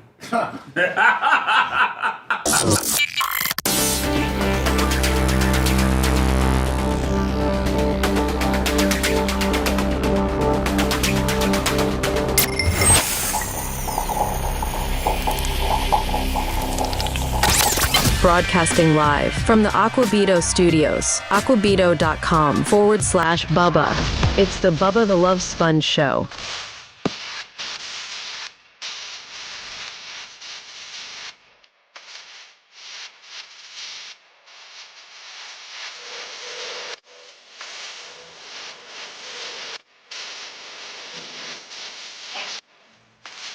What's up, Rumble? Facebook? YouTube, Twitter X, Bubba Army HQ. This is the Bubba the Love Sponge show. If you're on Rumble, I think our record, Lummy, at any one time was, I don't know if it'll ever be broken, 27,229. Yes. That's the all-time record. Let's break it. Let's break it. I think we might be on the big box for another hour. Little on that truck. I don't know. Hello, you're on the air. I was up on the floor. Yeah. Hello. Wow. Yes. Yeah. I was calling to talk about that little 500. You got to give a shout out to Colton Bettis, the local Luke's kid. He was in that race too, and he was parked on the front row, P3. Yeah, he's a 15, 16-year-old, the kid from Lutz. It's just unbelievable. Yeah. Where was his Bubba Army logo that popped? He got caught up in that very first wreck, but he did park it at P3. He's an unbelievable driver, so he should be recognized as well. Yes, absolutely, sir.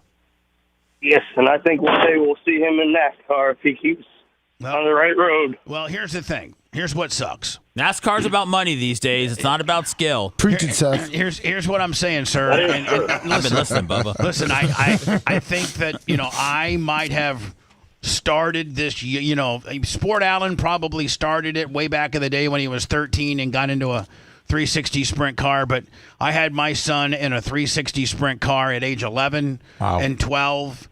Had him, I bought a track so that he could run bigger tracks. Before the age of 16, I kind of started all that. But whether it's Davey Hamilton Jr. or whether it's this Bettis kid out of Lutz, it doesn't matter how good you are.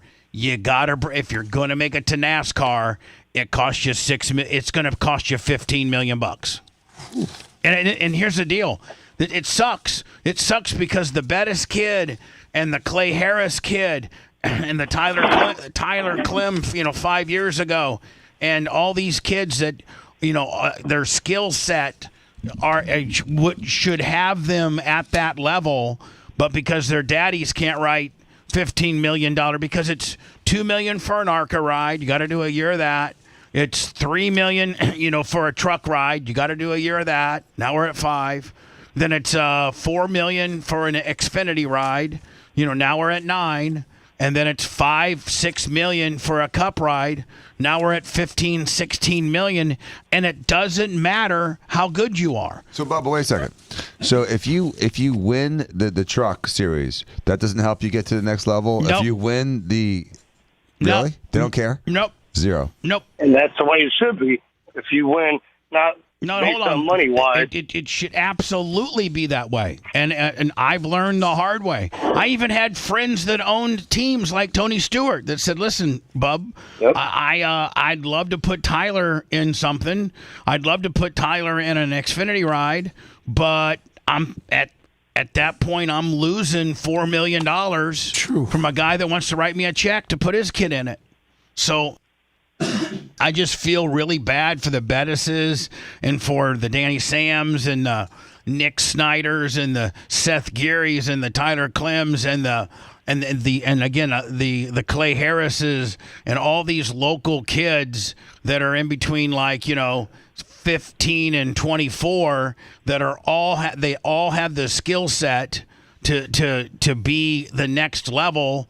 But, Chad Gary or myself or the Bettis kid's dad or anyway, I don't think that they have the funding that it takes to, unfortunately, the Bettis kid will never, from outside of the local deal, outside of that, he'll never be judged on how good he really is. He's now getting ready to embark upon, he's being judged by how much money he can bring to the table. And it absolutely makes a dad like myself and the Bettis kid's dad and everybody else sick to your stomach because you got to be out here, shaking the bushes, trying to find this huge sponsorship money that doesn't exist, quite frankly. It's horrible. It's just so unfair that the best kids don't get the seats. And plus, here's another thing you got to deal with. You ready for this? Clint Boyer's kid is 9. Brexton Bush is 9. The Harvick kid is 9 or 10. Trickle Junior's 11. You got all these kids. You got all this nepotism that's going to start happening. You got Harvick, you got Boyer, you got Kyle Larson's kid's about 7. You got all these kids now that are going to get nepotism rides based on who's their dads They are. should do a karting series on them. And so here's the deal. Those kids are taking 5 or 6 seats away from the Bettis kid, away from the Davey. So it's you know what? It's sickening, and I see it, sir, a lot because I own a track, and because I kind of I started Tyler at 4. Had him in dirt late, had him in dirt modifieds by 9. Had him in sprint cards by 12. That's all stuff I could pay for. But then when it started to be, I want to take him to the next level. Then it was, $350,000 to put him in a midget for Keith Kuntz. It was $750,000 to put him in a World of Outlaw sprint car ride for the year. And then when you go to asphalt and you go to, ARCA's $2 million. Yep. Trucks are $3 or $4 million.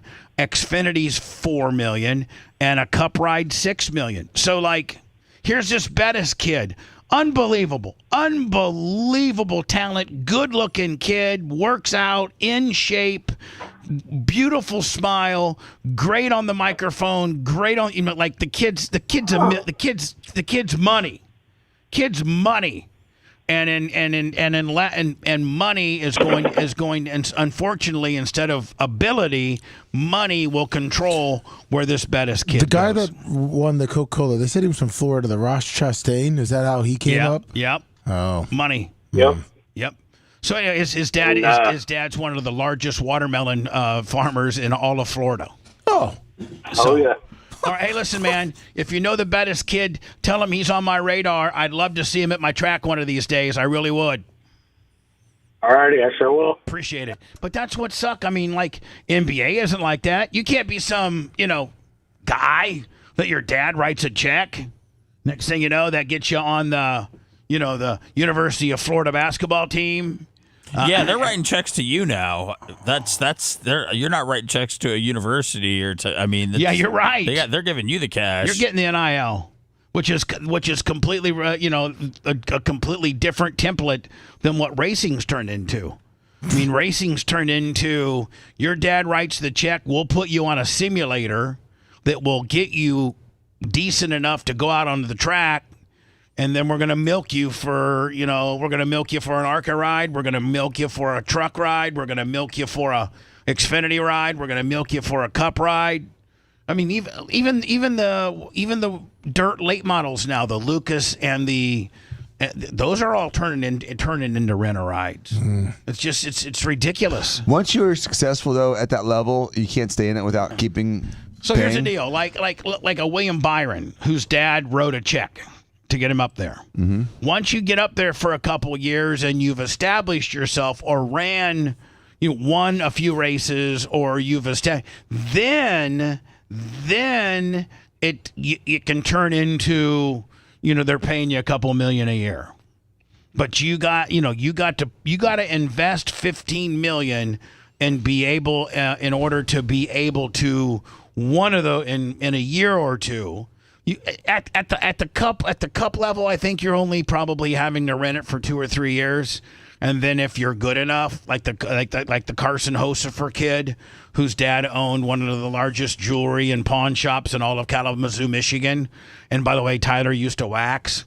I see some of these kids in NASCAR that my son used to wax, just absolutely wax. It's frustrating, and So, but his dad, bought his ride, and now he's doing good enough, the Carson Hocefer kid, where, he could in a year or two maybe turn a rent-a-ride into getting paid. Yeah, but he never disrespected the merch trick.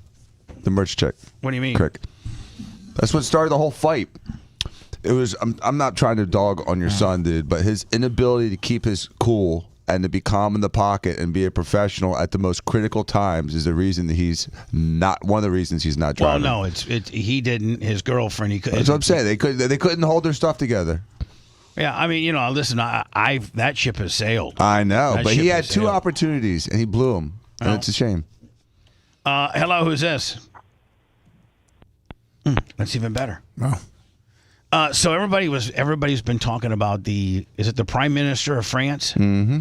And his wife. Now there's been talk that she's got a wean, that she might be maybe a man. Yeah, there's been a lot of talk about that. There's Michelle Obama. There's all this transsexual talk about these important men's wives, and it's bizarre. I just think it's because we're living in this transsexual world now, where everybody just wants to throw a trans card on you. Well, when you look when you got some male characteristics, everybody just wants to throw this trans card on you, and I don't know if that's necessarily, Well, she knocks Barbara Bush off the top notch as ugliest first lady of all time. I would not necessarily disagree. I mean, she is a beast. So, you're talking about like a 1. This chick is a 0.5. And the dude, but Babs would never step to George like this. No, not at all. But here's the deal. He's from Texas. Like the guy from the Prime Minister of France really isn't that unattractive of a man. No, he's a handsome fella, but they're pussies. It's France. So, Brit used to call them the most conquered nation in the world. Yeah, they turn over like a pancake. So, this is the Prime Minister of France, exiting a plane. This is like a bit, just the way that the door opens and then it just happens. And then he kind of looks surprised. Yeah. So what they're claiming is his wife slapped him across the face or pie-faced him or something, and he's now saying that we were just play fighting, joking. But you guys can go ahead and decipher for yourself. Here, I think this is the plane door opener. Yes. Okay. Now, what you're going to be looking for, there is no sound on this. Is okay. That's not anybody. So right here, right there. Hold on here. So this is the Prime Minister of France. Okay.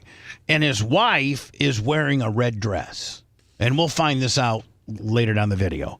I want you to watch this guy right here. And ready? Bam. I mean, that's not a play fighting, get away, stop. That's a straight palm uppercut. Watch. Call to ish.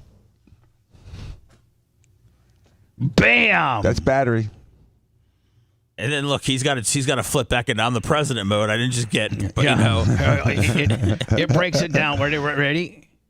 Bam. Dude, Bubba, and here's the thing. It's not like it was just them on the plane. I mean, there were other people that could see that. I mean, you got security. There's so, I mean, I'm wondering what happens. Now I'm guessing in private they see a lot of that abuse, but now I'm wondering what happens. I'd like to talk to one of these people, like what was the 30 seconds leading up to prior to the hit? Bubba, did you know that? So he's 46, she's 70. Oh yeah, he was her student because she used to be a teacher, and he was banging her as a student. He's the dumbest man in the world. Well, he was the dumbest. He was being a bad boy then. All clearly. right, so hold on. So he was how old? She's 70. She's 70. He's what, 46? He's 46. And he was blasting her when she was his teacher. Yes. Really? Yes. So now he's like, getting off the plane, no big deal. Hey, how are you doing? Hey, how are you? Oh, she didn't like it. He looked like he had his arm out for her to kind of. Yeah, it looks like he kind of offered. You're right, Seth. Like about right here, right there, right there. Yeah, you want my arm? He's genuinely in a gentlemanly type way, as you're probably supposed to. This is some hoe type behavior, man. As you're, probably protocol wise, when you're when you're the prime minister of a country or the president of the country, and you and your wife are walking down the stairs, you probably are in a gentleman's handbook 101. Probably has the fact that you extend your arm so she can hold your arm. She can hold one side of the railing, you can hold the other, but you have your manly type arm to offer her steadiness. That's probably, by the way, over 20,000 on Rumble. Like for you guys to hit that follow button if you could for us, please. Thumbs up and a follow, all 20K of you. So you can see, like he's trying to be cordial. He's like, hey, and he has that arm out there, and she actually, if you can see, she tucks it in. Yeah. She's tucking more than just her arm. True. Wow. She's tucking more than just. So she tucks it like, bitch, get away from me. $100, Susan Poitras. Thank you, Susan Poitras. PayPal, Venmo, Cash App, all at the Bubba Army. So she's being a real bitch here. Mm-hmm. Not only did she slap pie face him, and he recovered from it. So then he waits at the foot of the stairs to offer his arm. You can see she not only doesn't take it, but she sucks in her left arm. Mm-hmm.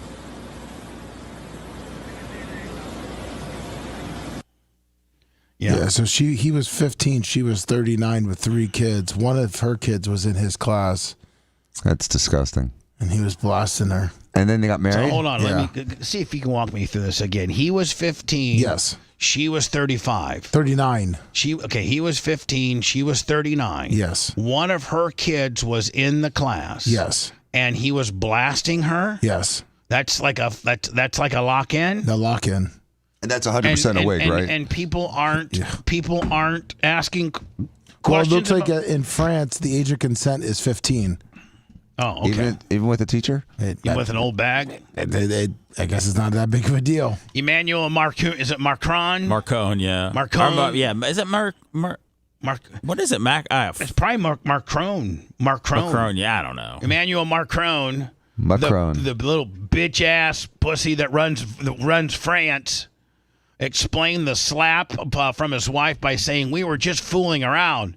We weren't bickering or rather just fooling around with my wife.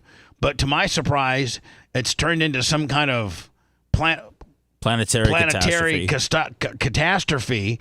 People are saying all sorts of nonsense. Everybody just needs to calm down. Listen, we know what we saw. And that was not a calm down slap by all means. That was a shut the up and leave me alone because he's done something to upset her. And then at the foot of the stairs, when he knows that all cameras and everybody, the entire world media is watching, he offers his arm in a gentlemanly type way. And then she says, get the fuck out of here. Maybe cheat on her with a 65-year-old woman. On fait dire à une vidéo beaucoup de bêtises. I am a bitch. And my wife slaps me like a bitch. And then I offer her my arm, and she still acts like a dirty bitch. By the way, I was 15 when she was 39, and I was getting that ass. He's not a bad-looking guy either. He's a great-looking dude. Yeah, he's a good-looking guy. Is he just waiting for her to die so he can get his next round of... does she have does she come from money, or is she just some... She's a teacher. She could have come from money. Yeah, it's true. Sur ces 3 vidéos, j'ai ramassé un Kleenex, serré la main à quelqu'un Yeah, what a bitch. et juste plaisanté avec mon épouse comme on le fait assez souvent. Ni plus. Mais moi je vous dément. I mean, He's so masculine, this guy. There's no playful slaps to the face. No, I don't think that's anything that can happen. There isn't. Now, are we? I mean, unless you're with your testicles. Now, do we see this and go, hey, he's just like us. His wife hates him too. Or do we go, man, this is a horrible look. Now every single president, prime minister, dictator in the world having a great laugh at your expense. How could they ever respect you again? Well, that's a problem. That's the problem. When you get these other world leaders and they're negotiating, there is an element of respect. And so when you have a president that's weak or a leader, a prime minister that looks like a bitch, he's not going to get the respect of like Saudi Arabia. Donald Trump. Or Donald Trump. Yeah, Donald Trump doesn't respect him or Putin. Saudi Arabia just don't. started giving women rights. They're not going to be okay with, ladies slapping around. No, you kidding me? You think that if that happened to the crown prince, that woman would have her arms cut off? She would be. They would hang her up in town square like they did Mussolini. Yeah. Mm-hmm. By the way, I watched a lot of World War II Nazi stuff this weekend, and I learned a whole bunch. I don't know if the average person knows this, but Hitler, Mussolini, and FDR died all within 30 days of each other. It's weird. Did you know that? No. Mm-mm. Yeah. And it's like Thomas Jefferson and another quiz. So America and Great Britain, led by FDR and Winston Churchill, realizes that Stalin probably needs some help with Hitler because Hitler's going crazy at this point. Yep, right. So they meet. Stalin, Churchill, and FDR meet on a yacht. Where did they meet? Oh, I thought they met on a yacht. Well, they might have been a yacht, but what country did they meet in? The Barbados. That's where Rihanna's from. Iran. Oh, really? Tehran, Iran is where they met. And Stalin asked, "Why do I need you two?" I think I got him. And then they talked him into, and then FDR, FDR is involved. The World War II was two fronts. Not only is he the Allied force, is he helping the Allied forces, with Hitler, but he's got Japan he's got to worry about. You know what I'm saying? As they took over the Philippines. Well, that's the thing is in that I was looking at, I guess, Stalin, what I watched over the weekend on World War II, is Stalin thought Truman was a huge pussy. And that's the only reason Truman dropped the atomic bomb was to show Russia that we had power. We weren't going to.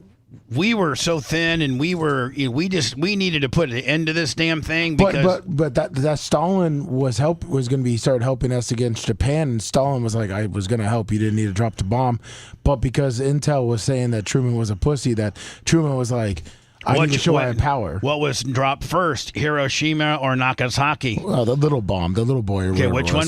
There's one or two.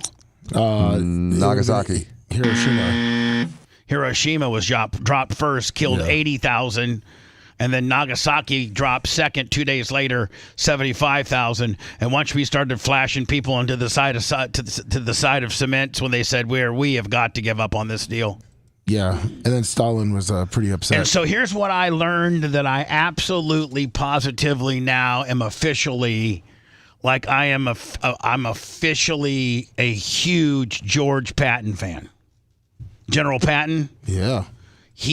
After the Allied forces beat the hell out of Germany, and Hitler was so stupid, he fell for the inflatable gimmicks. I know. We put these inflatable gimmicks right across the English channel, and facing, I forget what that country in France. Right there, it wasn't Normandy, because that's where we invaded, but it was is it Caines? That's the Cannes Film Festival. No, if you look, I don't know if that's it or not, but that's where he thought we were going to cross from, because the Americans put like literally 300,000 or 400,000 tanks and jeeps and inflatables, all inflatables. And the closest that Hitler could get to see what we were doing over there was with binoculars and, like get up high, and, they couldn't fly much past there because they would bomb them down. So he saw all these inflatables, these tanks and what have you, and he thought that's where we were invading, when we were coming down through Normandy, and that's what got him. Yeah, he was so jacked up on meth. Yeah, by the way, 30 million methamphetamine. The German army were all jacked up on meth. They made 30 million. They went through 30 million pills of methamphetamine that the average soldier could go for 3 days before having to take a nap. A lot of militaries use some sort of stimulants, though. They're not the only ones that have done that. It's more common than you think, Bubba. So the reason why they kill Mussolini. So the Allied forces started in Sicily, and they took that over, Great Britain and America, and then they go into Italy, and we kick everybody's ass in there. That's when we meet with Stalin and said, we're going to help you. After we take Italy, we're going to help you. So we took over Italy, and Italy was so mad that I think either we killed Mussolini or they killed Mussolini, but they strung Mussolini up in the middle of Times Square. It wasn't their Times Square, but it was like, Times. It was what they would be equivalent to their Times Square. They strung him up by the ankles, dead, by the ankles, and then let people just hit him and throw stones at him. He was dead.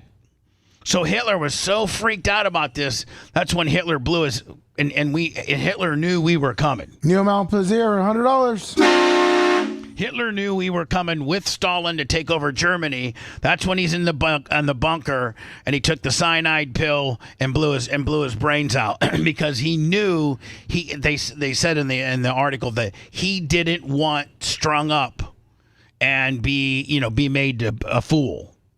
So he blew his brains out with a cyanide kicker.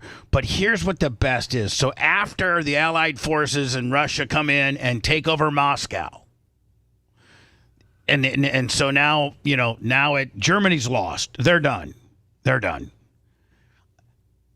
General Patton went and rounded up all these German people that weren't part of the war, just people that were living in Germany, and rounded them up.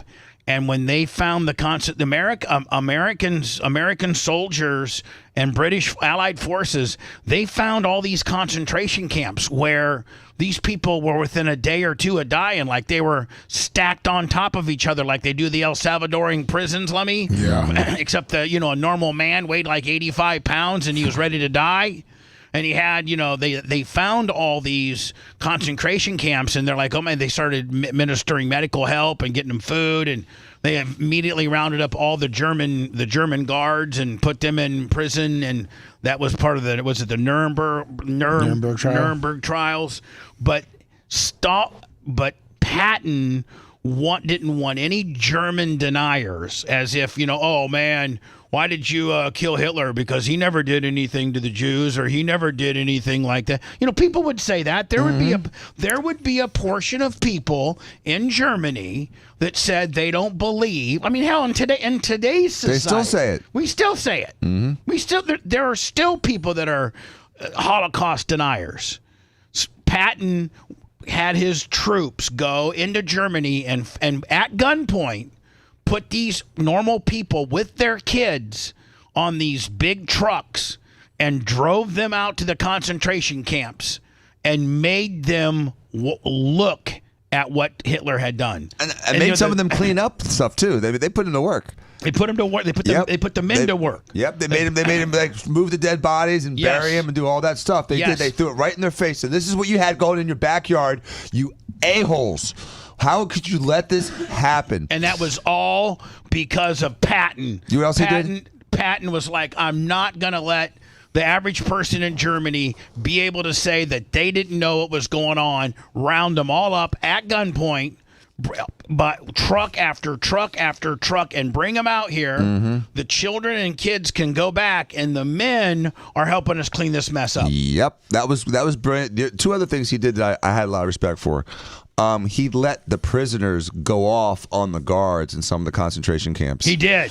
And that I thought was, nice poetic justice. But the final thing that, Bubba, you didn't mention, and I don't know if you got to this part in your documentary or if you ever read this, is did you ever wonder what happened to all the German soldiers? Did they all get killed? Nope. What we did was Patton put them in their own concentration camps and made them sleep outside and live outside and let the elements kill them over a period of like 6 months. He reverse heated them. Exactly. Treat them like shiz. Less than the gas chambers. He put them outside and let the natural elements kill them. They killed hundreds of thousands of them died. Good. We don't ever talk about it, but that was one of the things that Patton did. Is he let the old German soldiers just wilt. I never knew that Patton gave direct orders and to pick up everybody in Germany at gunpoint, load them up, and say, men stay, women and kids go back to your place because the men are going to help us clean this mess up. And then I didn't know what they did with the soldiers. Yeah, but that's great. That's what they needed. Because I was always wondered that. I read that only recently. So we never talk about it. I love Patton. I don't know if Patton and you know what? Patton was such a stud that he rolled up into a hospital for American soldiers, and there was obvious American soldiers that had casualties, arms blown off, and just a real wartime injuries, and then there was a percentage of like scaredy cats. Fatigue, they called it war fatigue. War fatigue, and so he got in trouble. He got suspended for 3 months. Mm-hmm. Because he walked up to a guy and called him a coward and a pussy. Yep. Told him to grab a gun and start fighting, and the guy goes, I can't, and he slapped the guy. Mm-hmm. And it was major headlines that Patton slapped a guy across the face, and so at that point FDR had to put him in a timeout. It was the first victory for a snowflake of all time. It was. Look where it started. That's the first. Dumbass. That's whoever that little pussy was. That's the first snowflake victory. The OG snowflake victory. So, but here's the deal. So they put Patton in a little bit of a timeout, but once they need somebody to be in charge of storming Normandy, guess who they brought back? Patton. So I mean, and Patton was the man. Him and was it McCarthy? I don't think McCarthy was near as heavy-handed as Patton was. Well, McCarthy talked a lot of smack, and he was he lost in the Pacific. Philippines. He lost the Pacific. Yeah, he came back and got it back though. I shall return. Hello, who's this? They better equipped him the second time around. That's maybe what they did with some of the German soldiers, but not all of them, because during Project Paperclip, they brought over several of the top scientists from Germany, and utilize them for our own secret programs here in the U.S. Yeah, that has nothing to do with the jobbers on the front line with the rifles. Yeah. Two completely different stories. We went in and got their scientists. I didn't say it had anything to do with them. I didn't say it was in lieu of that. I said it was in addition to that. We went and got some of their smartest scientists, which I think are the ones that helped make the atom bomb. Wasn't the Manhattan Project, Dan? Yes, we got them because these are the guys that left Germany prior. You know, the Jews that got out early. But he's talking about the scientists that were left over afterwards, which we obviously, people that are important, they save. Jobbers with a rifle, they let die. There was like 1,600 that we got to the Russians couldn't get it. So we got them to the Russians. The nuclear technology. Correct. President Trump is talking to reporters. They're asking him, what is going on with Russia? Putin doesn't seem to be paying attention because he's still shooting and killing, and Trump ain't happy about it. Can you provide us an update on Russia and Ukraine as well? Yeah, I'll give you an update. I'm not happy with what Putin's doing. He's killing a lot of people, and I don't know. Let me 23,100. Right. I don't know if we can hit 4K real fast to break that 27,229. Come on, Rumble. Not only that, but give us a follow, please. Is this going to make white hats bad now, too? Now that red hats are triggers or white hats now are trigger? I don't know. It's the Jesus, verbiage. So what the hell happened to Putin? I've known him a long time, always gotten along with him, but he's sending rockets into cities and killing people, and I don't like it at all, okay? We're in the middle of talking, and he's shooting rockets into... See, this is really kind of the stiffest I've seen Trump, like with regards to... Russia? Oh, yeah. I mean, it to me, it seems like this is as mad as he's ever been. He's always been kind of patty caking. I know Putin, we're going to get this handled. Putin wants this handled. Zelensky wants this handled. And this is kind of the stiffest that he's gotten. I think the Kremlin came out and said that this is a sign of emotional overload. Yeah. Oh, did they really? Yeah. Trying to put the heat on Trump? They put the emotional overload on him. We're in the middle of talking, and he's shooting rockets into Kiev and other cities. I don't like it at all. President, what do you want to do about that? I'm surprised. I'm very surprised. We'll see what we're going to do. What am I going to tell you? Just when he's kind of presidential, because he's kind of presidential there, right? Mm-hmm. Saying, I don't know what I'm going to do, and that's all you need to say. But he has to Richie Rich it and turn it all around. Listen. What am I going to tell you? You're the fake news, aren't you? You're totally fake. All right, any other questions? I don't like what Putin is doing, not even a little bit. He's killing people. And something happened to this guy, and I don't like it. What am I going to tell you? You're fake news. I ain't going to tell you nothing. Man, something happened to this guy. That's a strong one right there. What's when that? He goes, something happened to this guy. Yeah, for him to say something's happened to this guy, as far as like something's... He's trying to not lose face. The thing is that, being a dictator is kind of almost like high schoolish, because anytime your power is threatened, you have to overreact. And I think because Putin is hearing that Trump saying, like, he'll do whatever I say, is like, okay, big guy, watch this. It's high school stuff. So you're saying by some of the press conferences that Trump has had, by saying that implying that he has control, that he's got a little bit of say-so as to what Putin may or may not do, Putin's like, you're not going to paint me in that corner. Let me show you what I'm really going to do, and that's bomb a few more deals. We have relations with North Korea, President Trump says. Oh. What does that really matter? Well, I mean, like North Korea isn't it pretty much a non-factor? I mean, it's a non-factor till they lob a dirty bomb over Japan, which they can. They have the technology to do. They may not be able to do a pure, correctly working, functioning nuclear weapon, but they could definitely cause havoc in Japan. And they've threatened it. They've saber-rattled for 10 years.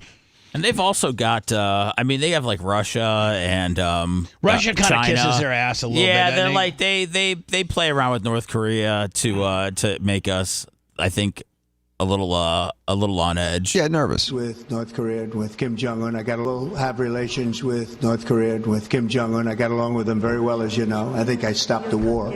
I think if I wouldn't have won that particular election, you would have ended up in a very bad situation, but I did, and we had a good relationship, and I think it's a very big asset for everybody that I do get along with him. I get along with him, he gets along with me, and that's a good thing, not a bad thing. And I can tell you that Japan likes the idea because their relationship is not very good with him.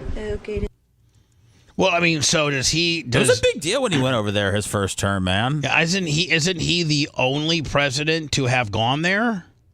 Was Richard Nixon maybe the one? I don't know. I thought maybe there was another president that had gone there, the DMZ. But it might have been his dad. It might have been Kim Jong Un's dad, maybe. Like what was that? Kim Jong Kim. Kim Jong Il. Yeah, I don't know when's the last president to have visited North Korea since Trump did it. What within like the second year of his presidency? Yeah, Jimmy Carter visited it in '94. Oh, Jimmy Carter. Clinton in 2009. Oh, okay. So after the presidencies are over. Yes. But yeah, Trump was the last active president. When we get back, Joe Rogan spotted in a church. Joe Rogan spotted in church, and I think Joe Rogan has gone on to say that he's attending a church, and that has been a constant thing. Faith first. Joe Rogan is embracing the teachings of God in a major lifestyle switch. So we'll get into that next. Does this mean a bunch of people are going to be doing the same religion he's doing now? Are you going to jump on the bus there, Bubba? No. What religion is he in? I don't know. We're going to get into all that next. If you liked that segment, then you'll definitely like the new redesigned BubbaArmyHQ.com. We'll be back to the Bubba the Love Sponge show after this.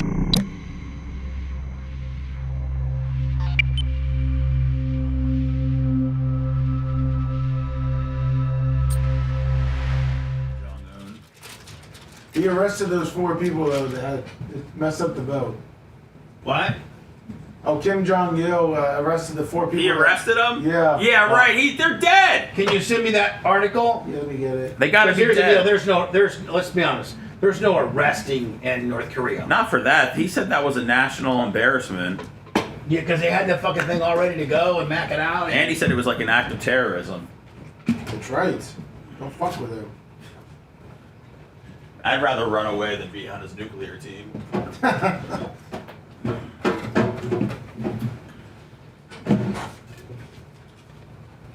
Mummy, we don't I have sent any, it to you. Do we have any cold aqua? Yep, I'll go grab it. Bring me some. Yep.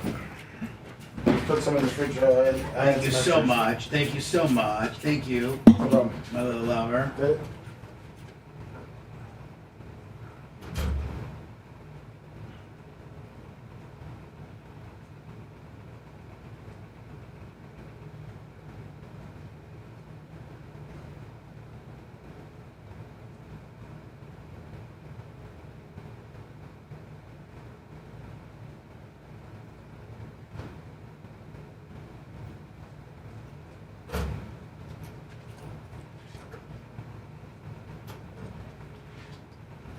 You need one now? Yeah. I'll sell you some money. Okay. Thank you. That doesn't fuck up your day, does it? Yes, sir.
He's not still alive, is he? No, he died.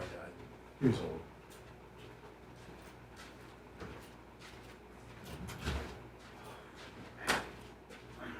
What's up, Rumble? Patton died in Germany, though. We got taken off the front, Lummy. We got taken off the front right at 8. That's what I hear. Germany finally got him. What's up, DJ Brown?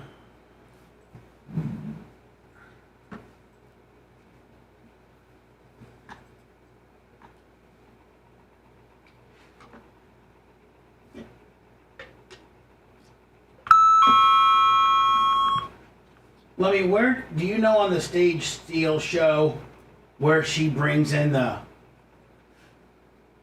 Danica brings in the abuse? Oh, the emotional abuse from Aaron Rodgers. What's up, Thomas? Is it right there at the 946? No, I don't think so. What's up, Permagrom? What's up, Unsavory? You don't have to. It's nothing that I need this break. Okay.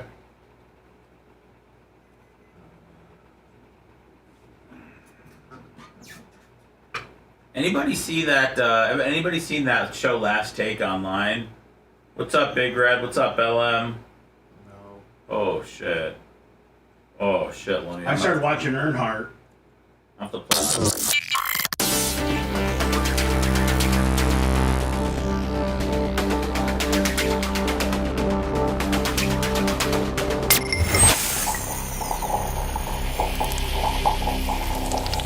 Broadcasting live from the Aquabito Studios. Aquabito.com/Bubba. It's the Bubba the Love Sponge Show. Me, Lummy, Seth, Dr. Dan, Jay will be in probably in 30 minutes or so. Hi, Karate. Think he's back from hanging 10. Hope so. As advertised, we were going to talk about Joe Rogan. Has he found God? Really, like, I don't know if people are hating on him for this or if people are being critical. I think it's a good thing. This is really about the only article you're going to find, I think, reported by Fox News. Faith first, Joe Rogan is embracing the teachings of God and a major lifestyle shift after diving into Christianity and the Bible. He had with Wes Huff on his show earlier this year. The podcast giant has made scripture part of his daily routine. I mean, like, you know, if getting up and working out in your daily routine, you incorporate the Bible or scripture. Doesn't necessarily denote what denomination he is, but I'm assuming it's probably Christian based, perhaps. Well, it sounds like it, Bubba. And, you know, all religions have some important philosophy and some nice mantra to follow. I mean, you could even be a Catholic and read some, you know, Hebrew or some Muslim teachings and writings and find peace in that. And so, I mean, as you get older, I mean, listen, no matter what you follow, no matter what you incorporate into your daily lifestyle or your daily ritual, no matter what religion, there are parts that can really be, you know, very, very influential in doing the right thing or keeping you on course, even if it's just keeping you on course of having the most kick-ass podcast and staying in shape and treating people kindly and maybe intensifying or helping your relationship with your wife and children. You know, and even if you don't necessarily, I mean, maybe you don't disclose this on your podcast, you don't talk about it. It's very much, most people don't talk about their religion in their life or work. And his work is to obviously interview people and put out content. So his work, you don't have to incorporate your, like, you know, Dan, if you were to incorporate, if you'd read a day, like take 15 or 20 minutes where you'd set yourself in your office and you'd read some scripture. Mm-hmm. you don't have to incorporate that into your job. No, and it's just the same. It could be just analogous to meditating or taking a nap or doing whatever you need to do to self-help. Sometimes there's a lot of comfort in reading religion and understanding the concepts and reading scripture. Sometimes it's very, very, very soothing.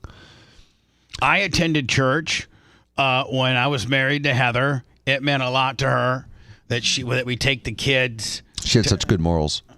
That we take the kids to, Sunday school, and then we sit in church while they go do their Sunday school deal. I had it dialed in too, man. I was like, listen, because if in order to take the kids, you got to go early, get them all checked in and everything like that. I go, you go do the checking in and the early, and then save me a seat. Because I think like the pastor started preaching like right at 8:30 or something, 8:45 or something.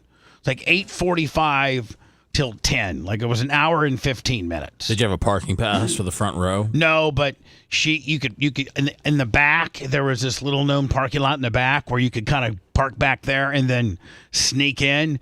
So we kind of sat in the same area-ish each time, and she'd be waiting for me, and I'd just slip in, like back row Willie. Did a lot of people mark out to you back then? No. Oh. No, I mean, yes. I mean, some people would come up and say, hey, Bubba, we didn't know that you attended our church. And I'd be like, yeah.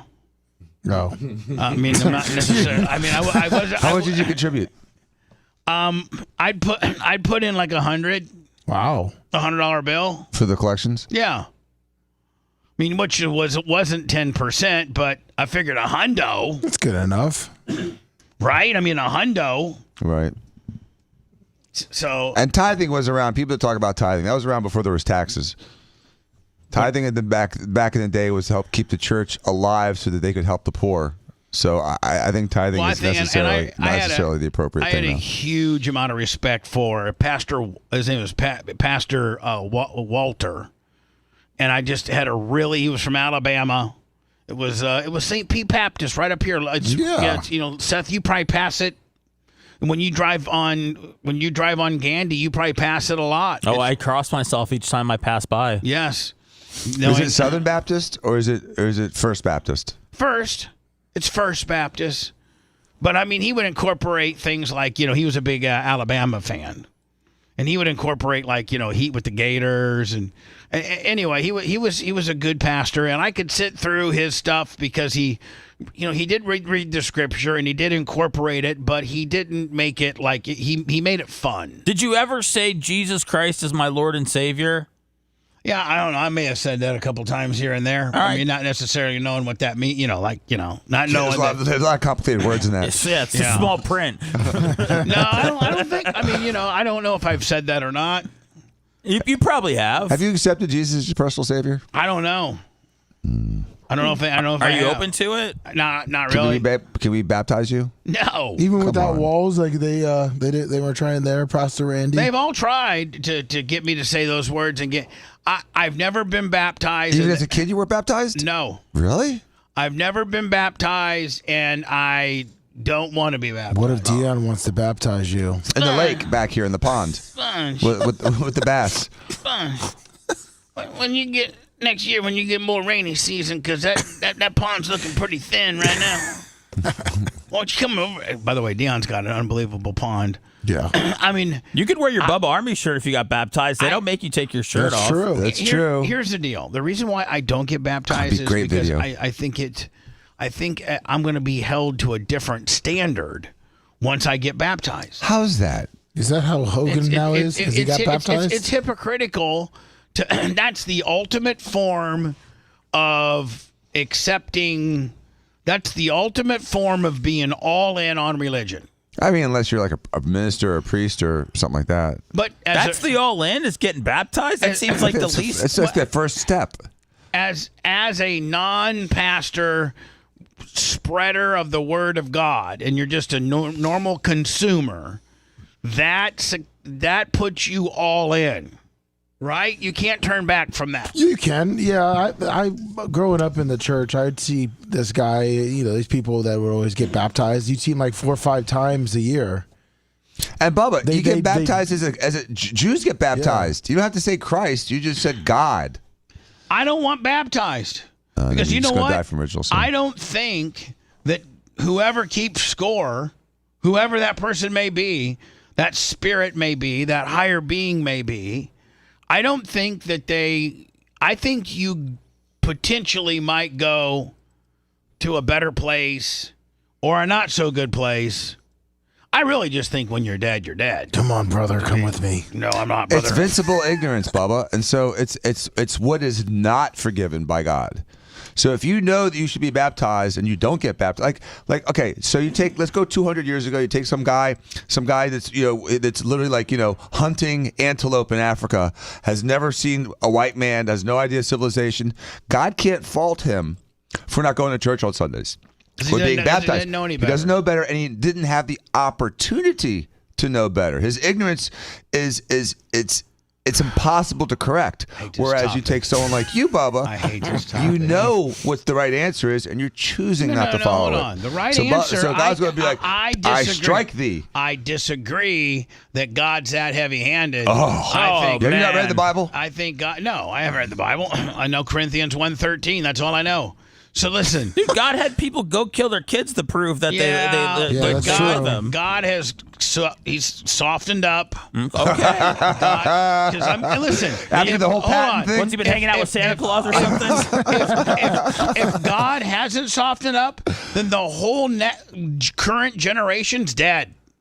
And they may be. I'm just saying, like they don't believe in any of this stuff. They don't go to church. They don't get saved. None of that nonsense. So here's the deal. I don't necessarily know who my Lord and Savior is, and I don't necessarily know where you go when you're dead. But I know this, that I think if you're not just okay, I got one or two options here. When you die, you just are dead. You're just sleeping. You're done. You can believe in religion and still believe that. I understand that. Okay. But or when you die, maybe you're not dead. Maybe your soul goes somewhere, and there's a higher being, and there's a whole other deal going on. But let's say that happens, and I don't get baptized. Mm-hmm. But the person that makes that decision as to potentially where I may or may not go knows in my heart that I'm a good person, and knows in my heart that I've never. I mean, the worst thing I've done is let Hogan sleep with my wife. I mean, that's the worst thing I've done. I guess in God's eye. I mean, there's probably some other things if you carry the cross. Yeah. Yeah, I mean, probably the Epiphany gimmick that I did when I ruined the Greek Orthodox Epiphany. That's probably not necessarily, but I think that they know in your heart whether you're a good person or not, and that by being. Listen, here's the deal, Dan. You've been baptized, and every day since you're baptized, you've lived as a hypocrite. Every single day? Every single day. Really? Yeah, because how can you say that? Because you sin every day. But that doesn't mean you're a hypocrite. Yes, Sinning doesn't make you a hypocrite. Yeah, it doesn't, Bubba. Yeah, it does. It does not. Yeah, it does. It does not, especially if you identify and apologize and are sorry for your sins. And I don't know that I've sinned every single day. Maybe when you're sleeping, you don't. But I'm just saying. I've had days where I was sick. I didn't do anything. Okay, but, yeah. moan. There's been some days that you might have had the doesn't flu. Make you a hypocrite, why though. are you calling Dan off for how he be living? No. Yeah, Dan's probably one of the more religious persons. As far as protocol, as far as being involved in the Catholic Church, as far as tithing, as far as attending Steve church. is way more religious than I am. Okay, so what I'm saying is, like, I'm not going to do the dog and pony show of being hip. It doesn't make you a hypocrite, Bubba, if you go to church and still make mistakes. And of being baptized and then continuing to live my life the way I do. Bubba, you're saying that you live your life like a good person, which means you're ultimately not sinning. Well, I sin every day. A sin is usually, as much as we want to say sins are violations against God, they're really violations against our fellow man. Most sins are really violations against your neighbor or your wife or yourself. I don't do much of that. And so you're really not as big of a quote unquote sinner as you think, but you know you're supposed to be baptized. Cottonwood says and that's you not how should. That's not how it works, Bubba. Cottonwood, do we really? And I'm not mad at you, buddy, for your opinion, but do we really know how it works? Well, no, we don't. Is that Cottonwood Joe? No, no. Here's the deal. Can any of us testify that we've been through this and that we know how this works? Now, we've read how it supposedly works.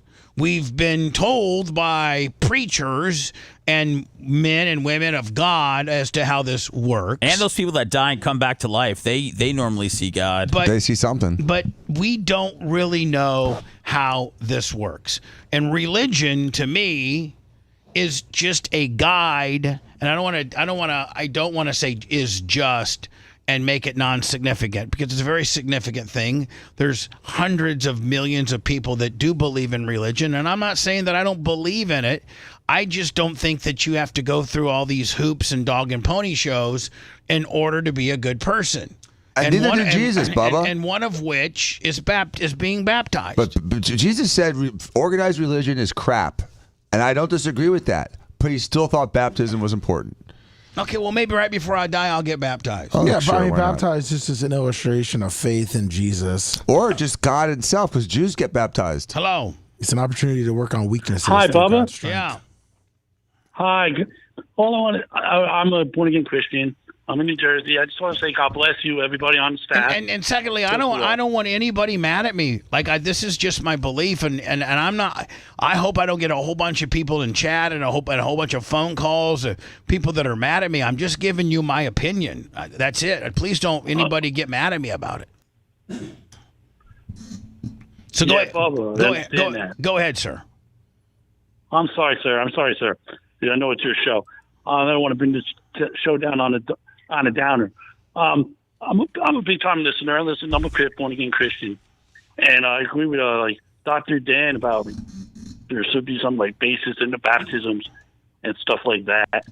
And I just want to say, you guys, thank you very much for entertaining us in the morning. I love your show. Keep up the good work. God bless you guys, and have a blessed day. Thank you so much. I'm sure that most of the phone calls I get won't go that smoothly. And I'm sorry for it. I don't think anybody's gonna call you up about you not believing in something that they might. They're gonna try to save you. I just think you should get I'm not saying what religious path you should follow. I just think you should get a baptism to see what it feels like when they hold you under. Yeah, I agree, Bubba. And I saw a movie this weekend with my mom called The Last Rodeo. And it had a little bit of a God undertone to it, and the concept was, it's not that God is your ruler, and God is just that there's peace. And by the way, there's some peace in having some relationship with God. My mom does not feel this way. My mom believes in baptism, and I don't know where my sister is on the deal, but I feel as if I get baptized and I just go back to how I regularly roll. Which is not a bad person, Bubba. You're not a big sinner. I'm being a hypocrite. No, that's when you go confess your sins to the man in the box. That's the last thing I'm going to be doing. Well, no, if you you didn't have enough time. Hello. I want to get double sessions. This guy's filibustering for 20 hours. Come back later when there's no line. I need to book a double. Mr. Clem, you got to stop because I got 4 people that are lined up and trying to get in this box. Yeah, but I'm only halfway through. You're not going to live long enough to say 2 million Hail Marys. Hello, go ahead, sir. Bubba, I want to be with you in heaven when it comes that time, so I just want to make it quick and easy for you. The Bible says that man cannot get to heaven on works alone. The only way that's through heaven is to accept Jesus Christ as your Lord and Savior. And it's so simple. All you have to do is believe that Jesus came to earth, died, and rose again. And you get a new life. I kind of believe that, but I kind of don't. I don't know. I just don't know. I can't figure it out. Can we baptize him with a Gatorade dump over his head kind of thing? That doesn't work? Anyway, Joe, thank you very much. Thank you very much. You and Joe in heaven forever. That's a good enough reason to believe for me. I don't necessarily believe there's a heaven and hell. Well, you better, because Joe believes and he's got you guys hanging out. Don't you think there's a chance? True. Don't you think there's a chance that religion is used to control people And religion is used to make people feel better about themselves in bad situations. It's a way to make people. It's a coping mechanism of people of groupness that will pray for you and help you through the toughest of times. And that's what religion is. And that you don't have to do all the dog and pony shows necessarily to be a good person. And potentially, I think when you die, I think literally when you die, you just die. It's like you're sleeping and you never wake up. Well, I think religion, Bubba, does a couple things. Number one is it explains the unexplainable. Number two, it does help control the crowd, because if God says don't do it, that's better than the local mayor saying don't do it. And I do think it gives some people some peace and some comfort in trying times. But the weird thing is, Bubba, is that all these different religions throughout the world that all started different ways and with different people have so many similarities. And most of them are, modern religions are, one God. And it's not necessarily that you have to do a certain thing. It's just that you have to be good to yourself and to your neighbor. And that's all religions say the same. I know. So I try that. I try to be good to my neighbor, although I don't have one. And it's like, anybody that I live in a box. It's Bubba. It's the people around you. I know, and I think I'm good to everybody. I think everybody that's my friend or that I'm close to, I'm pretty good to. I mean, Lummy, you're my friend. I think I'm good to you, and you're good to me. Yes, of course. Seth, but vice versa. I think I'm good to you, and you're good to me. But what about? Have you thought about the religious grift aspect of it? What do you mean? What do you mean? Oh boy. Well, no, I mean just I understand. We get the grift on as a religious crew. That's exactly why I don't want to do that. I don't want people to say, "Oh, right-wing religious shows are killing it right now." Yeah, look, Joe Rogan went to Christianity. Hulk Hogan went to Christianity. Bubba the Lord Sponge. Soon, Bubba the Love Sponge. So, I'm only a baptism away from getting started. From really shutting everybody down about what I am not. I'm only a baptism away, and a preacher dunking me. Mummy might to get an assistant to help. I mean, I go down hard. But although I am very, very floaty. I mean, it's just you don't have to have that kind of baptism. You have to get dunked into a bucket of water.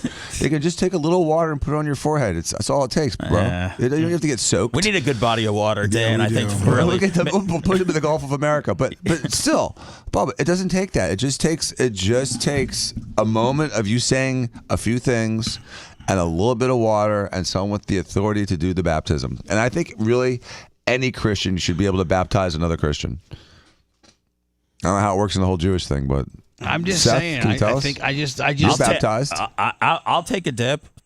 You'll take a dip. When I dip, you dip. We dip. We'll all dip. I'll re-baptize to do it for you guys. With you guys. Come on, Bob. We can have a show baptism. No, I just feel Why so. not? It feels so corny. Why does it feel corny? If it may be the one step that makes you go to God again.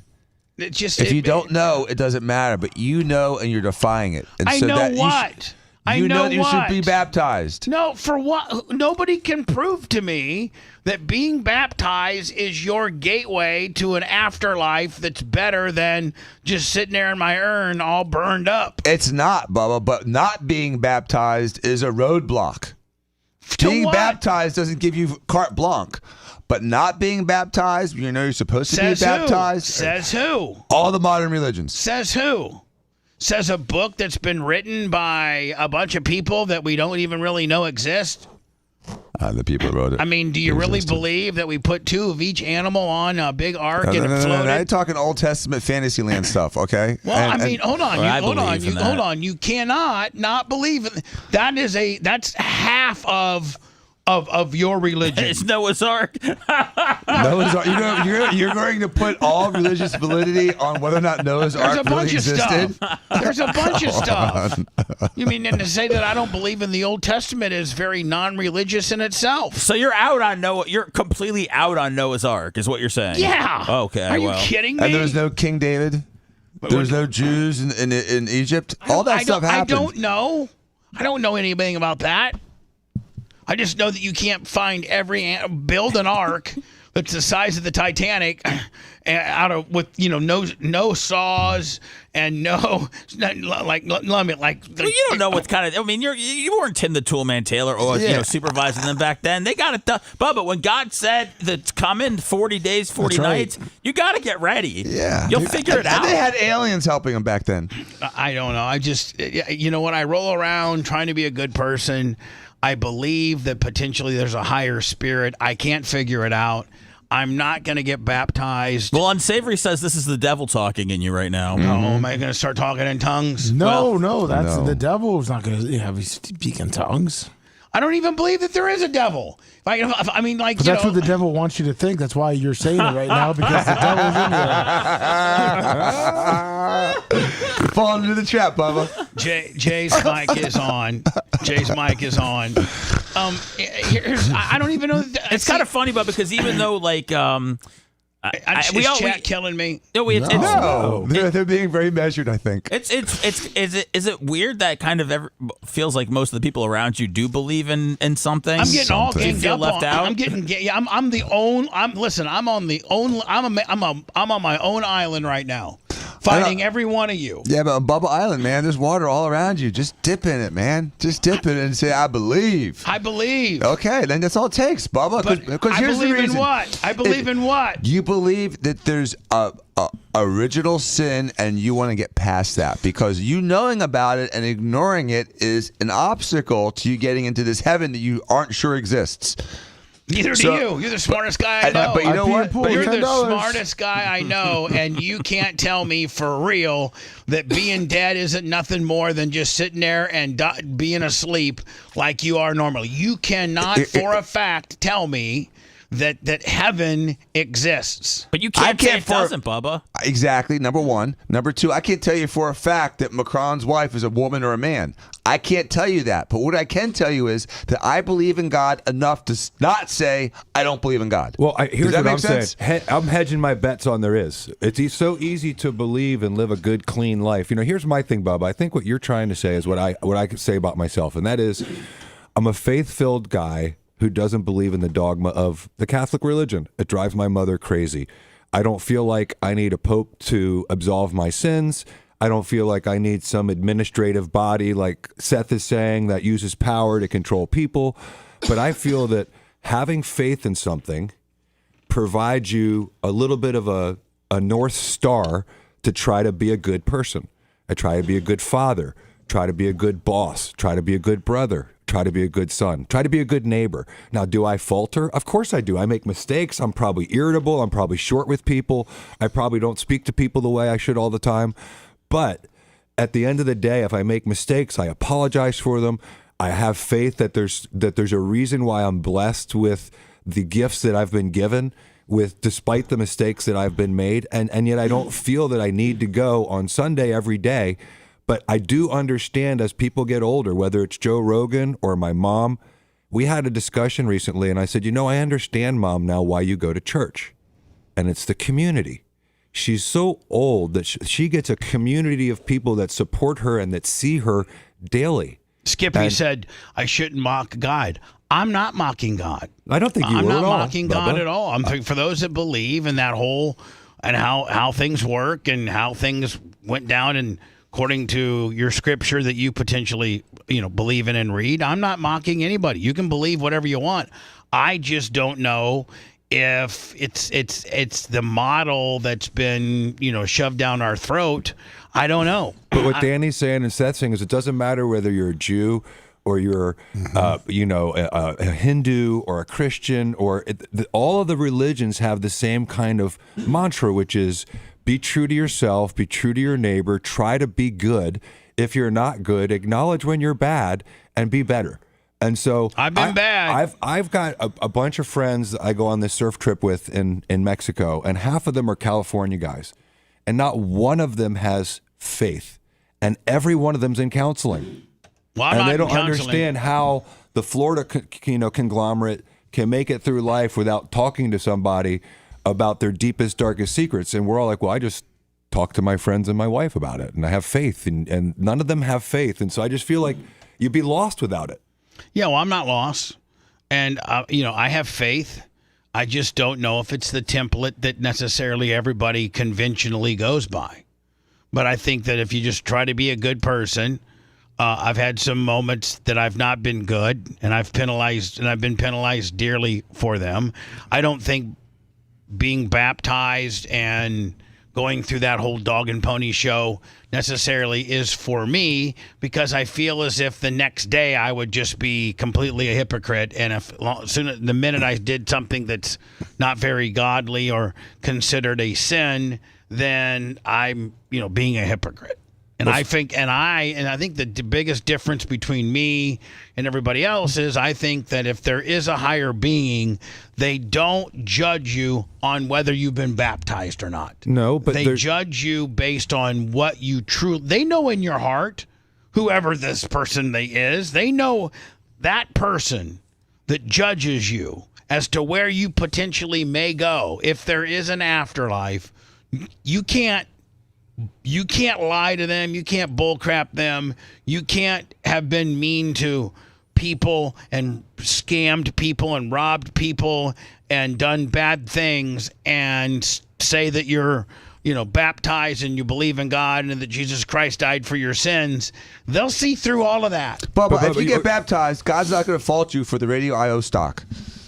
Oh God! No, but Jesus, you're forgetting the power of the word forgiveness. And what you're saying is you feel like a hypocrite.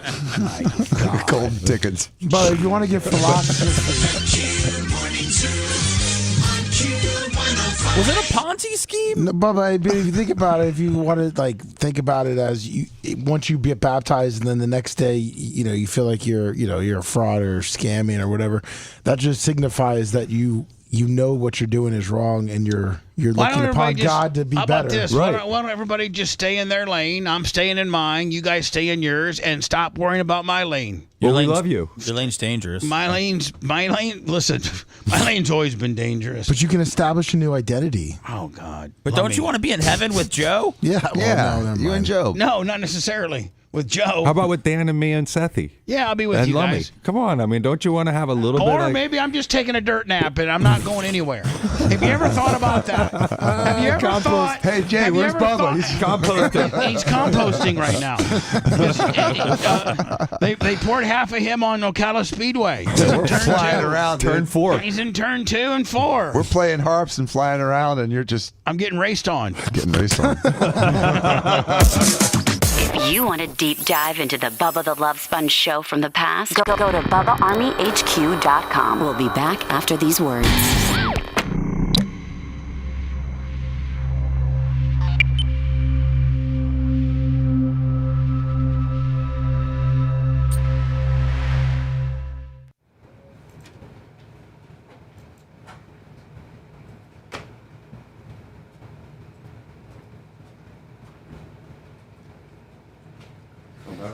Good morning, everybody. Yeah. Thank Hey, Bubba. Hey, buddy. Trey You're right. graduates tonight. What's that? Trey has 2 graduations. Tonight he wears his cap and gown. Tomorrow he has his Strauss Center, but Trey's done. Good. Yeah. 1 out. Happened very quickly. Wait, so where's the ceremony tonight? Tonight is the mass That's at right, real Jesuit friend. on I'm just campus. being honest, man. So today they wear caps and Mike. gowns. Sorry. Okay. And then tomorrow night, the Strauss Center. My will be tuxedos. I guess honesty. it's the tradition. It'll be here in a second for you, Seth. You won't believe it happened so fast. And I just realized, that this is my 25th year since graduating high school. Wow, you got your 25th anniversary? Or your, No, I don't even know. No, nobody contacts me anymore. That's kind of good, me either. I know they were trying to do something for my 10th, but I never cared about that. I was just, kind of lamenting on Trey being gone, and I was talking to my daughter, and I'm like, you know what? She's gonna be driving in less than 2 years. I gotta teach her how to drive. To restrict her in less than 2 years, she'll have a car in less than 3 years. He's not gonna get restricted in a year. Well, he knows how to drive. He's a go-karter. I mean, my daughter is, learning how to do a golf cart slowly. Not as fast as Trey. What's up, Miss Thomason? Good morning, guys. Thank you, TNT. Thank you, everybody, for all the kind words. Appreciate it. Roger, give me five topics that we should be talking about. Good morning, everybody. Lay out 5 topics. I give you 3 minutes.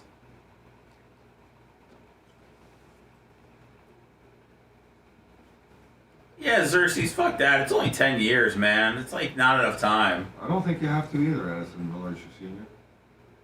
So then you're saying it should just be 50-year reunions only? What, 3 people showing up? I don't know. Maybe the only 3 left that are alive. Maybe at the age when people really need friends. That's you right. know? You want to feel real? What's up, Basically, Hoff? you have What's your up, 35th. Kostika? What's up, Johnny? My school is small, so if anyone makes that law, we should recognize it. What up, What's up, Troy? Avery? Oh, Canada. John Costica, Haas 83. What's up, Johnny Z. Fradley? LM Close. Xerxes. You can go to Top Golf for the whole summer for $220. Hey, Jay. Yes, sir. I just Yeah. sent you a text. Forward that to Kurt. What's the times? I think it's open. It's from like June to September. I know, but I'm saying, well, I don't do they think- have a cutoff on like what times you can go. I don't think there is. Like they stick you at like 12 o'clock. I mean, I mean, what? Are you trying to go? You trying to party You late? sent me one, Bubba? No, like in the, I just sent like, you a later in the text. afternoon. I got one from Like 4 o'clock, you know? Oh, there it is. I think you're fine because they run camps there too. Oh. I'll look that up then. That's a good deal. I don't golf, but I've been going to Top Golf lately, and I really like it. They got a summer gimmick. $220 for the whole summer. Is that just you individually, or is that with a No, guest? that's like a family. I think. That's pretty damn good. What's up, Jay Bowler? Where is this? Top Golf. All summer you can go there? Yeah. Where you can get like a summer pass? Yeah. Yeah. I don't like golfing at all. I actually just like hitting it and then playing the little games where it says you get like 50,000 points. Ron Baum, we talked about that earlier today. What's that? Ron Baum wants to talk about racing. So he hasn't What's talked up? about racing yet today. JC, Asman 19, Skippy 77, Real What's up, Bill Fridge. Fringe? What's up, everybody? Salty Droid.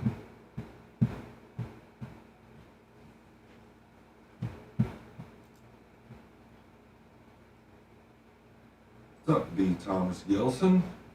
Jay Bowler? How's everyone doing?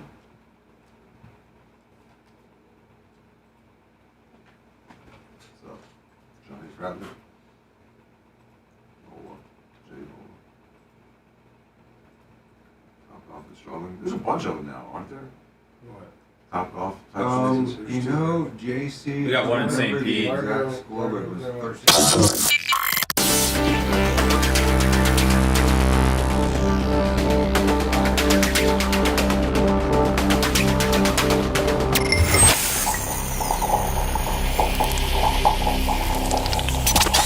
Broadcasting live from the Aquabedo studios. Aquabedo.com/Bubba. It's the Bubba the Love Sponge show. JD Akko joining us for, I don't know, probably 20, 25, 30 minutes before his brother boogies on out of here. Hello. Hey, Bubba. Can we just move on? Maybe I can move on to some Kim Jong-un or whatever. We need to get away from this religion deal. It's really, people are really mad at me about it.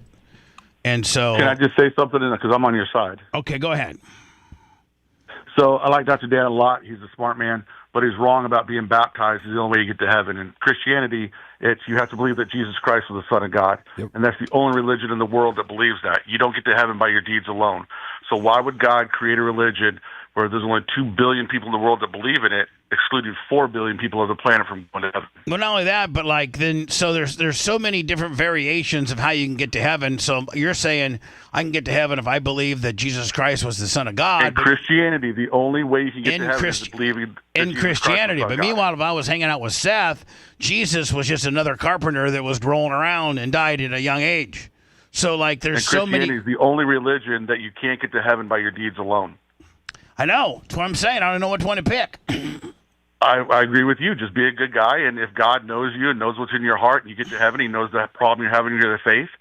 I mean, in law enforcement, I've saved 3 people's lives. There's 3 people walking the earth today because of me. You're telling me if I go to heaven that God's not going to see that and realize the struggle I've had with faith and not accept me into heaven? And God's going to see all the struggles I've had and say, man, phew, let's go, buddy. But see all the good deeds you've done for all the people and the fallen soldiers, the fallen officers' wives, and all the things that you've done, Bubba, that you never take credit for. You are a good person inside. Thank you, buddy. Appreciate you. That's the whole thing, and I think that's what he's saying, and that's what all of us are saying here. You don't have to have religion. You just have to have faith. And you are, I think that's what I'm hearing, and you want to change the topic. You don't believe in yourself, the faith of yourself. You are a good person inside. And that's something that you have to believe yourself. I don't need to go to a church. I don't need to go to a big fancy building with stained glass windows and give the person 10% of my money. Nope. I don't need to read a book.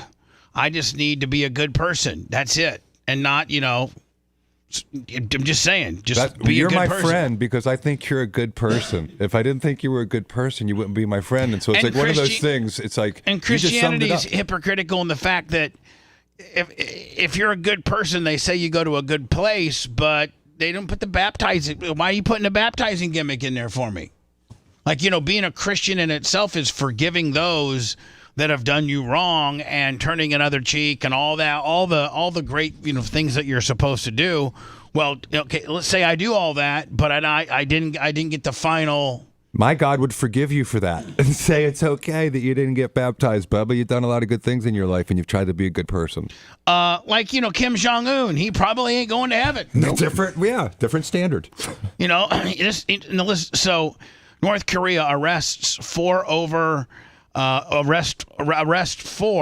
the failed warship launch as images show the vessel shielded from praying eyes. Here's the deal. This wasn't just like 4 hoodlums that caused issues so that this big new military boat that Kim Jong-un was so very, very, giddy about and wanted the world to see.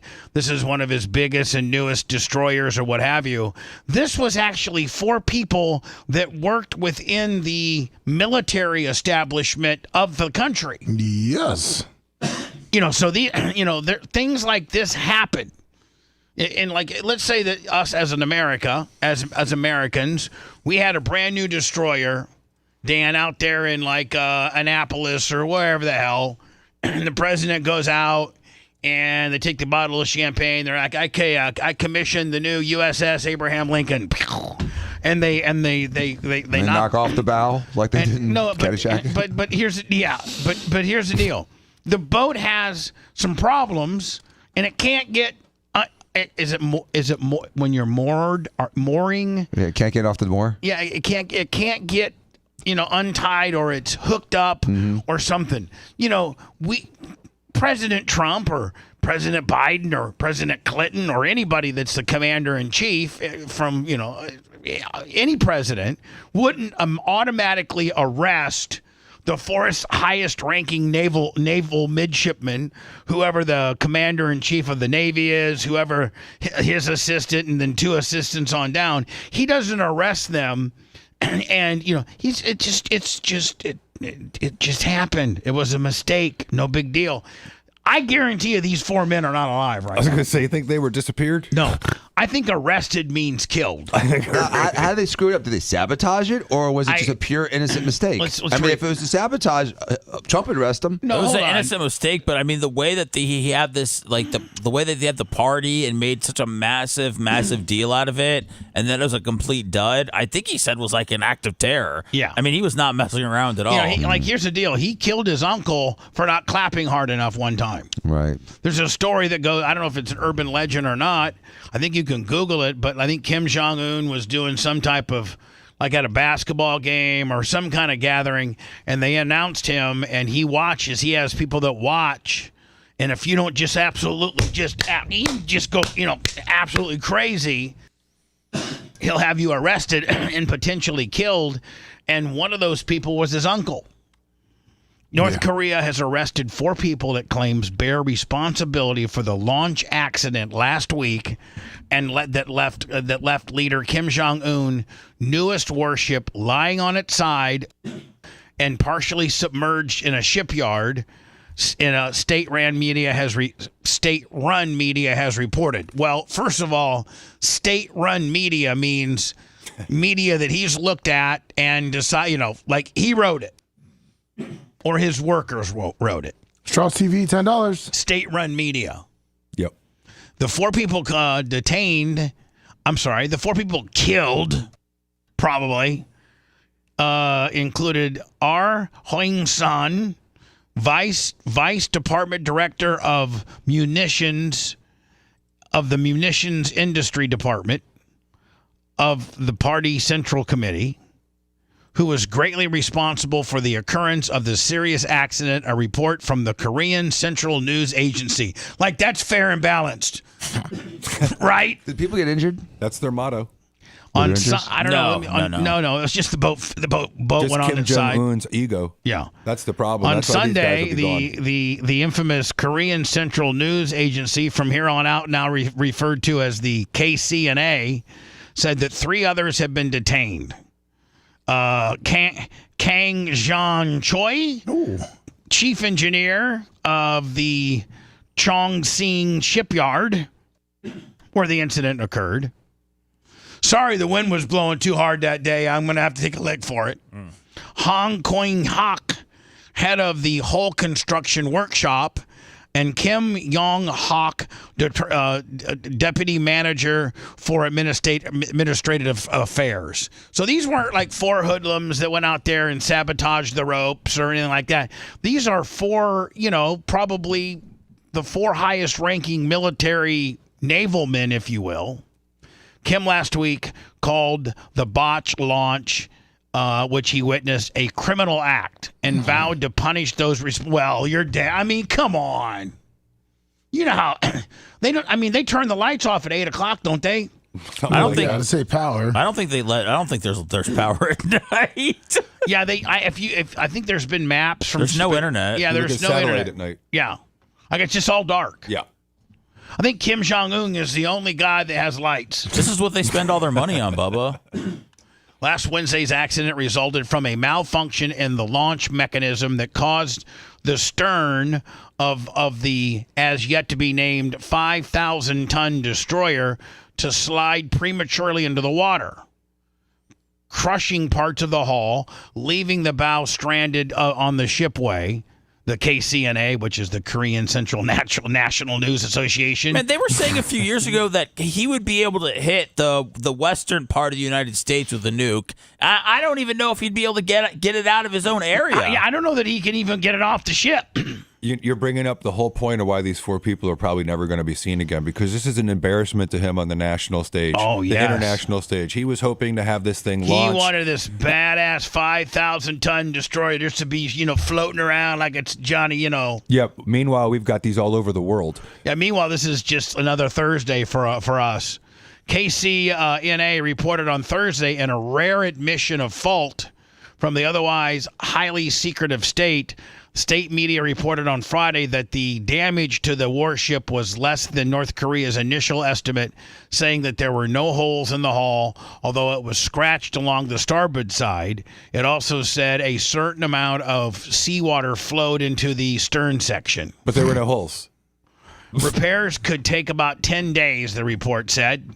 But the analysts are skeptical. Kim had ordered the destroyer to be restored before the late June plenary session of the ruling Workers' Party. So do they have some type of July 4th, like some type of July celebration? And he wanted it ready for that? June? Yes. I don't know. They might want to go back to testing a lot of this stuff underground like they normally do, because I don't think they could risk another public catastrophe like this one. The satellite imagery shows most of the warship covered in blue tarps at the launch site, making it difficult for experts to determine the full extent of the damage.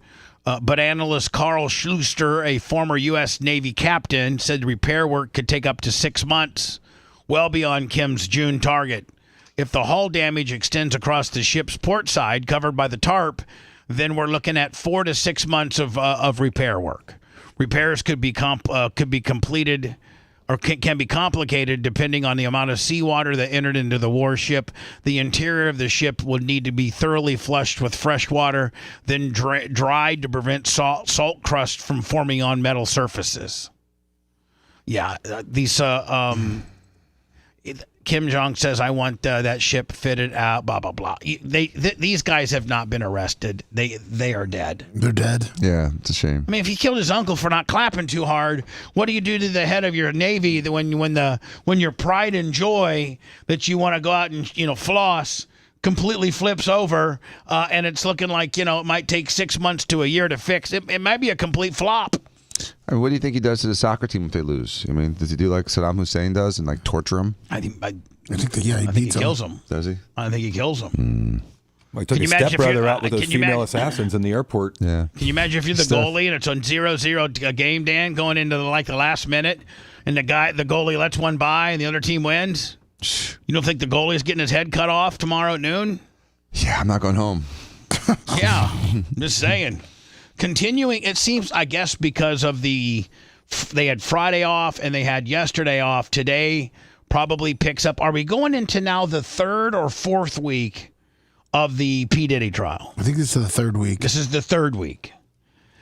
And they're saying that, the Kid Cudi testimony could be huge because that could establish was it the racketeering part of it?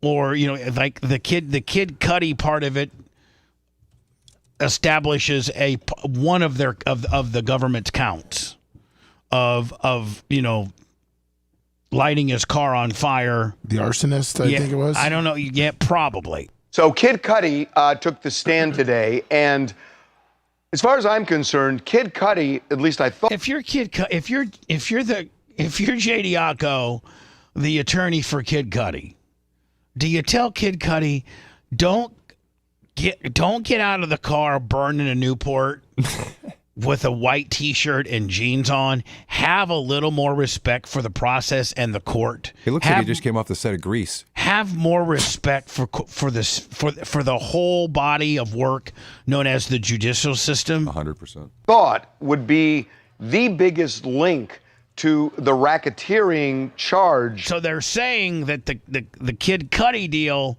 might be the biggest link to the racketeering charge that Diddy faces right now. Right.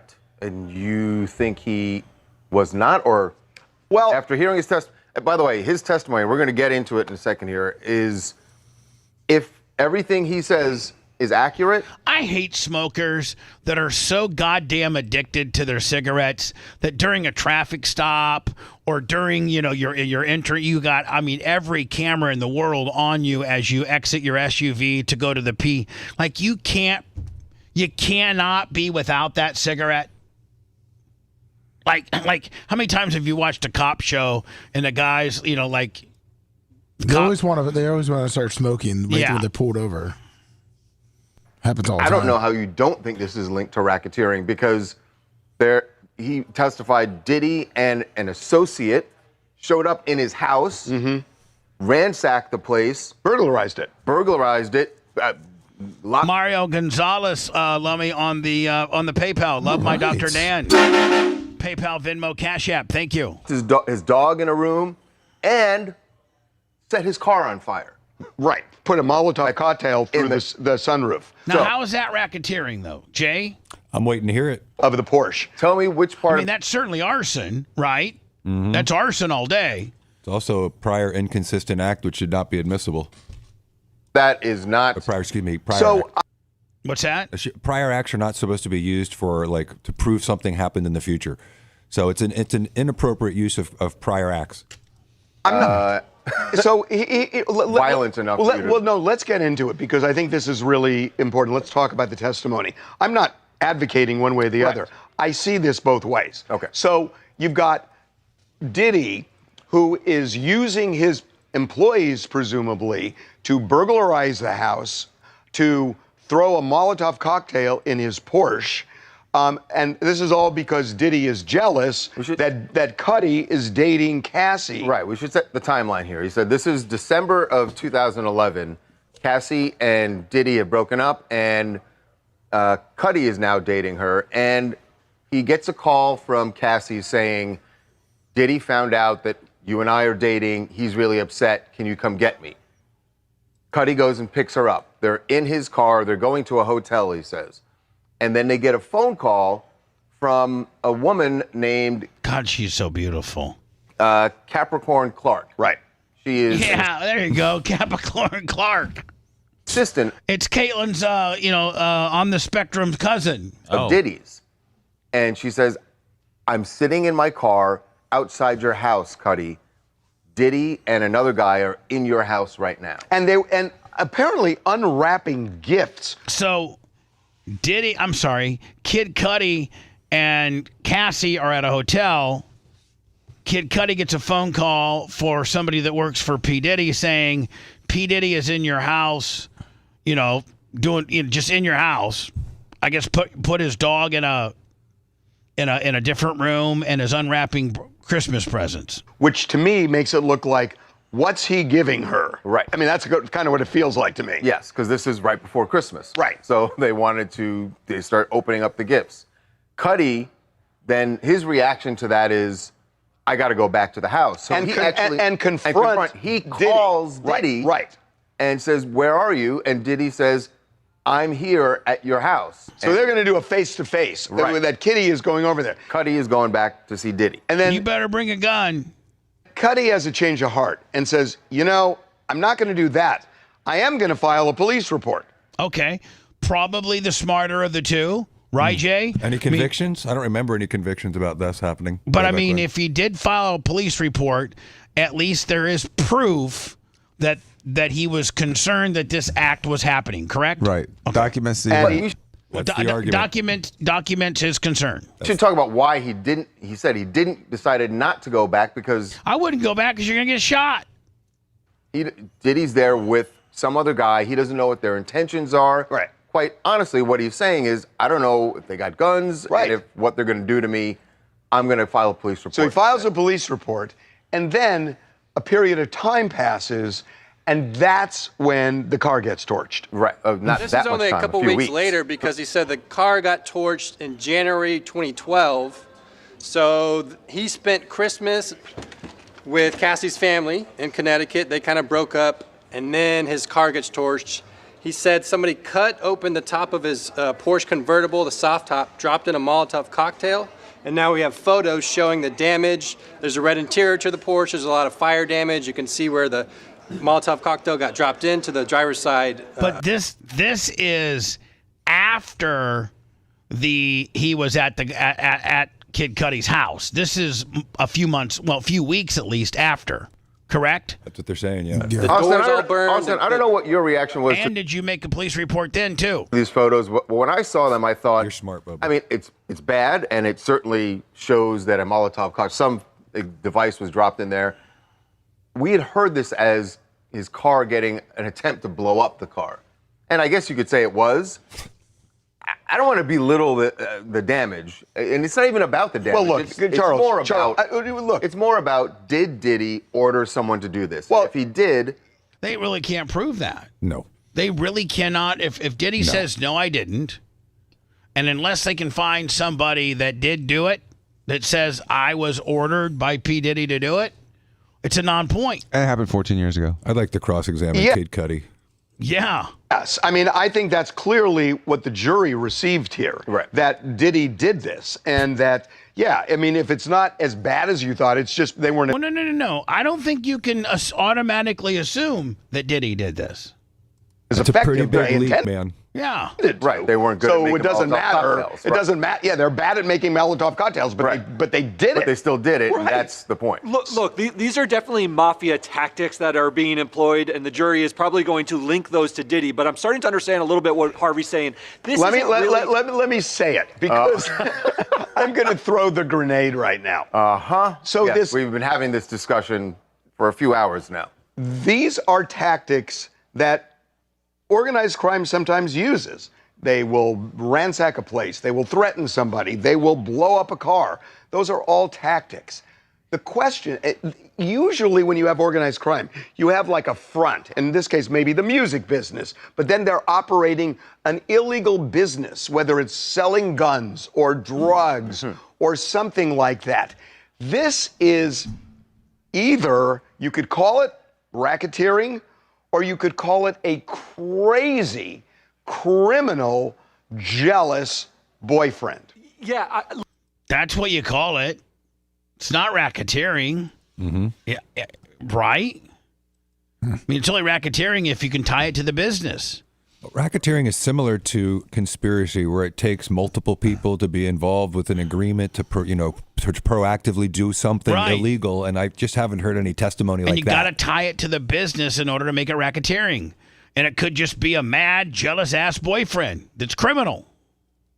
Look, the way I just want to dismiss this like it's just a jealous boyfriend? I'm not. Look, I said they're all crimes. They are all crimes. No, I think Harvey's onto something, saying you don't dismiss this as nothing, but it's not what the government's saying it is. Crimes for which he could go to prison. Just not the crime. If he is not the crime of racketeering is what I'm saying. The employees of the way to think about it, Charles, that what Harvey is saying is a racketeering enterprise is if Diddy were running Bad Boy Records, and to get an advantage in the record contract and the people he was signing to the label, he put a gun to their head and said, sign this or else. That would be in furtherance of the business he was running. This is a side hustle of he had some sexual predilections and he did some crimes with his employees. That is a little bit different than running a criminal enterprise. And I think that's what Harvey is getting hung up on a bit. These are definitely mafia tactics. No one is questioning that. Well, wait a second. Hold on. So remember, Cassie was his artist.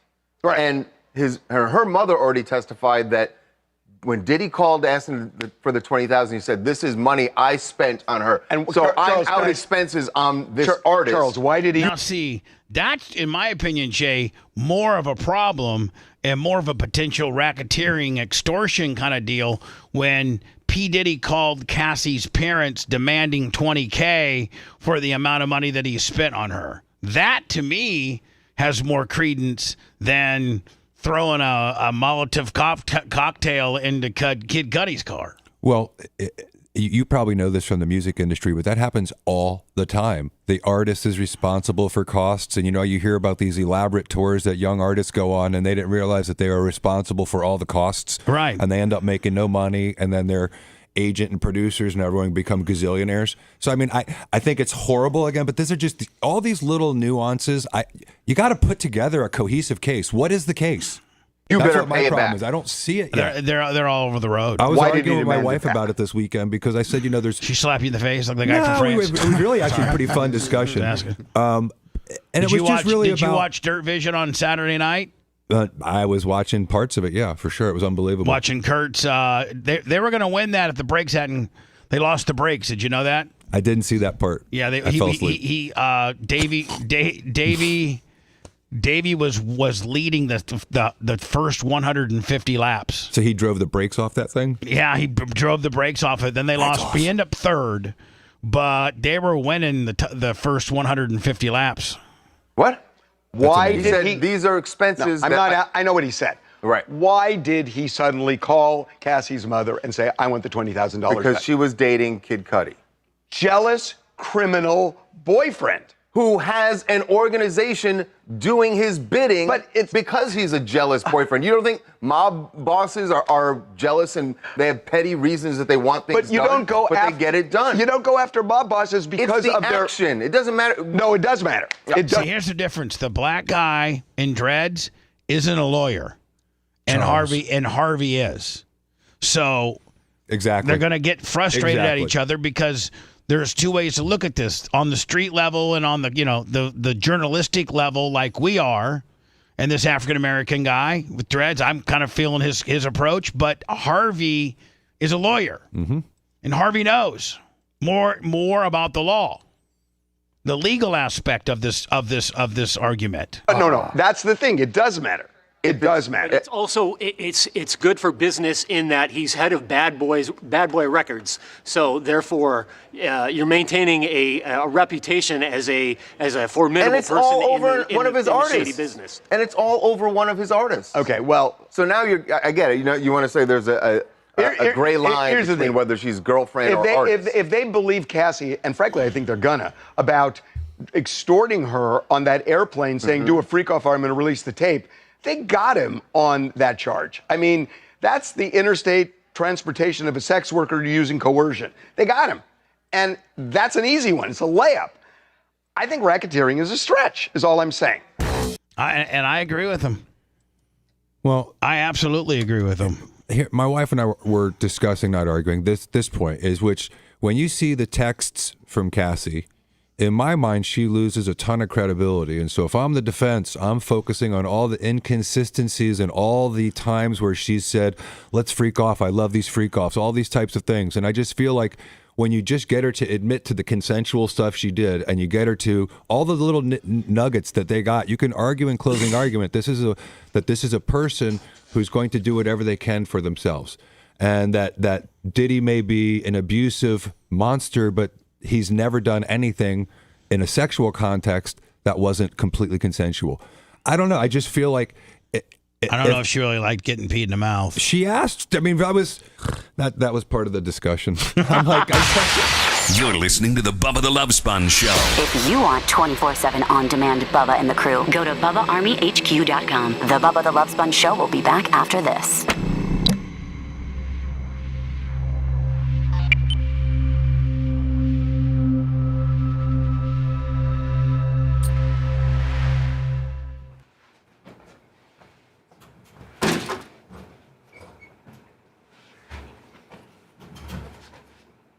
Judging people. About a little bit of pee. Hey, let me. Did we get that Bubba Army email? Yeah, you ready to resend it to you? Are you talking about the van? Is it? Did you IM it? Yes. Okay, well, just tell me where. Scroll up a little bit. Keep scrolling. Right there, right above the Reggie Miller one. Oh, right here? Yeah, it's 5 minutes in.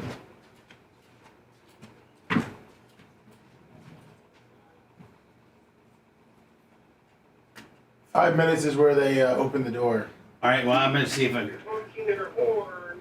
What's up, Scott? To the officer's arrival. Ooh, I gotta pee. Agreement one. Put some pressure on his head. Fights anymore, you know? That's how I turn in it. How's the officer? I didn't, sorry, I'm not fighting anything, I'm not doing. Keep coming. Okay, sorry. My voice. Alright, keep coming. Keep coming. Keep coming. Keep coming. Stop. Where's this at, Take Lummy? 3 steps to your right. Man, boo! Get out of here. Keep coming. Alright. Come back to the sound of my voice. Keep coming. Go hands. Keep coming. Okay, sorry. You're all right. I'm no threat. You're all right. Dude, just drop it. I didn't. Sorry, I'm not fighting anything. I'm not doing anything. You guys are all right. I promise. There's nobody in there. I'm the only one in there. You guys are doing a great job. Where's the fire? It's actually on my head. It's in a holster. Let me. What state is this? It's just me. You guys loaded? You can grab the whole thing and just pull the whole holster off. Okay? Please be careful with my shoulders. That's it.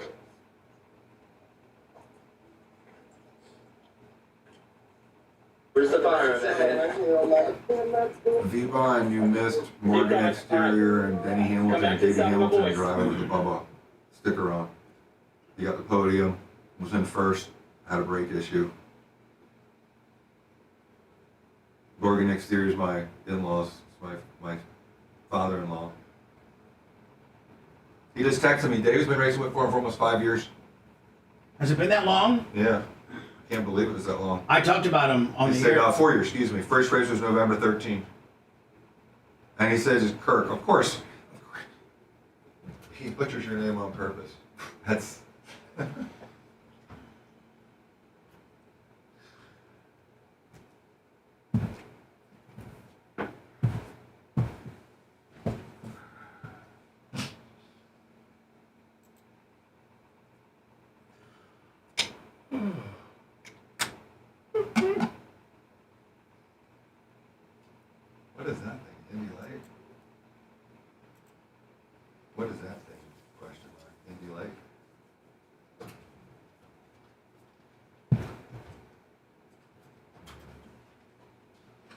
Can I approach real quick, Bubba, for 2 seconds? Yeah, we got hot mic though. Yeah, it's fine. No, it's just the car stuff.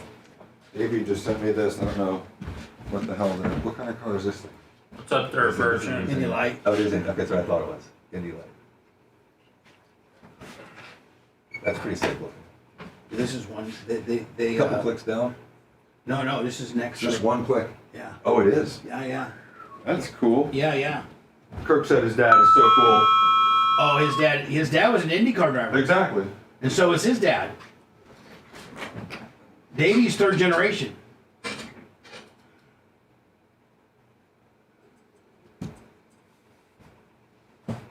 Oh man. What's up, Cooper? What's up, Berto? Skippy, Erwin Fletcher, what's up, Big Red? BS Profile, what up? What's up, Berto? I sure did, What sorry. up, Tommy, 59 What's up, months? Armor Drum, Eric Merchant. Morning.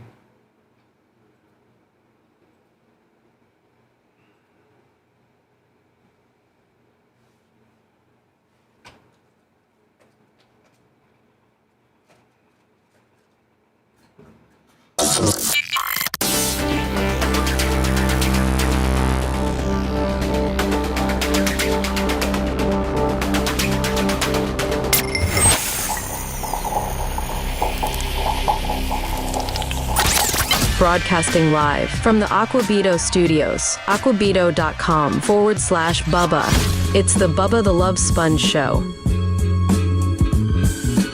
Yeah, Jay. Earlier today, at the start of the show, I think we played the footage from Dirt Vision of Davey in second place before he passed for the lead. Then I think he led 150 laps. Was checked out. They went for their first pit stop. The reporter said that the car fell off the jack, which sucks.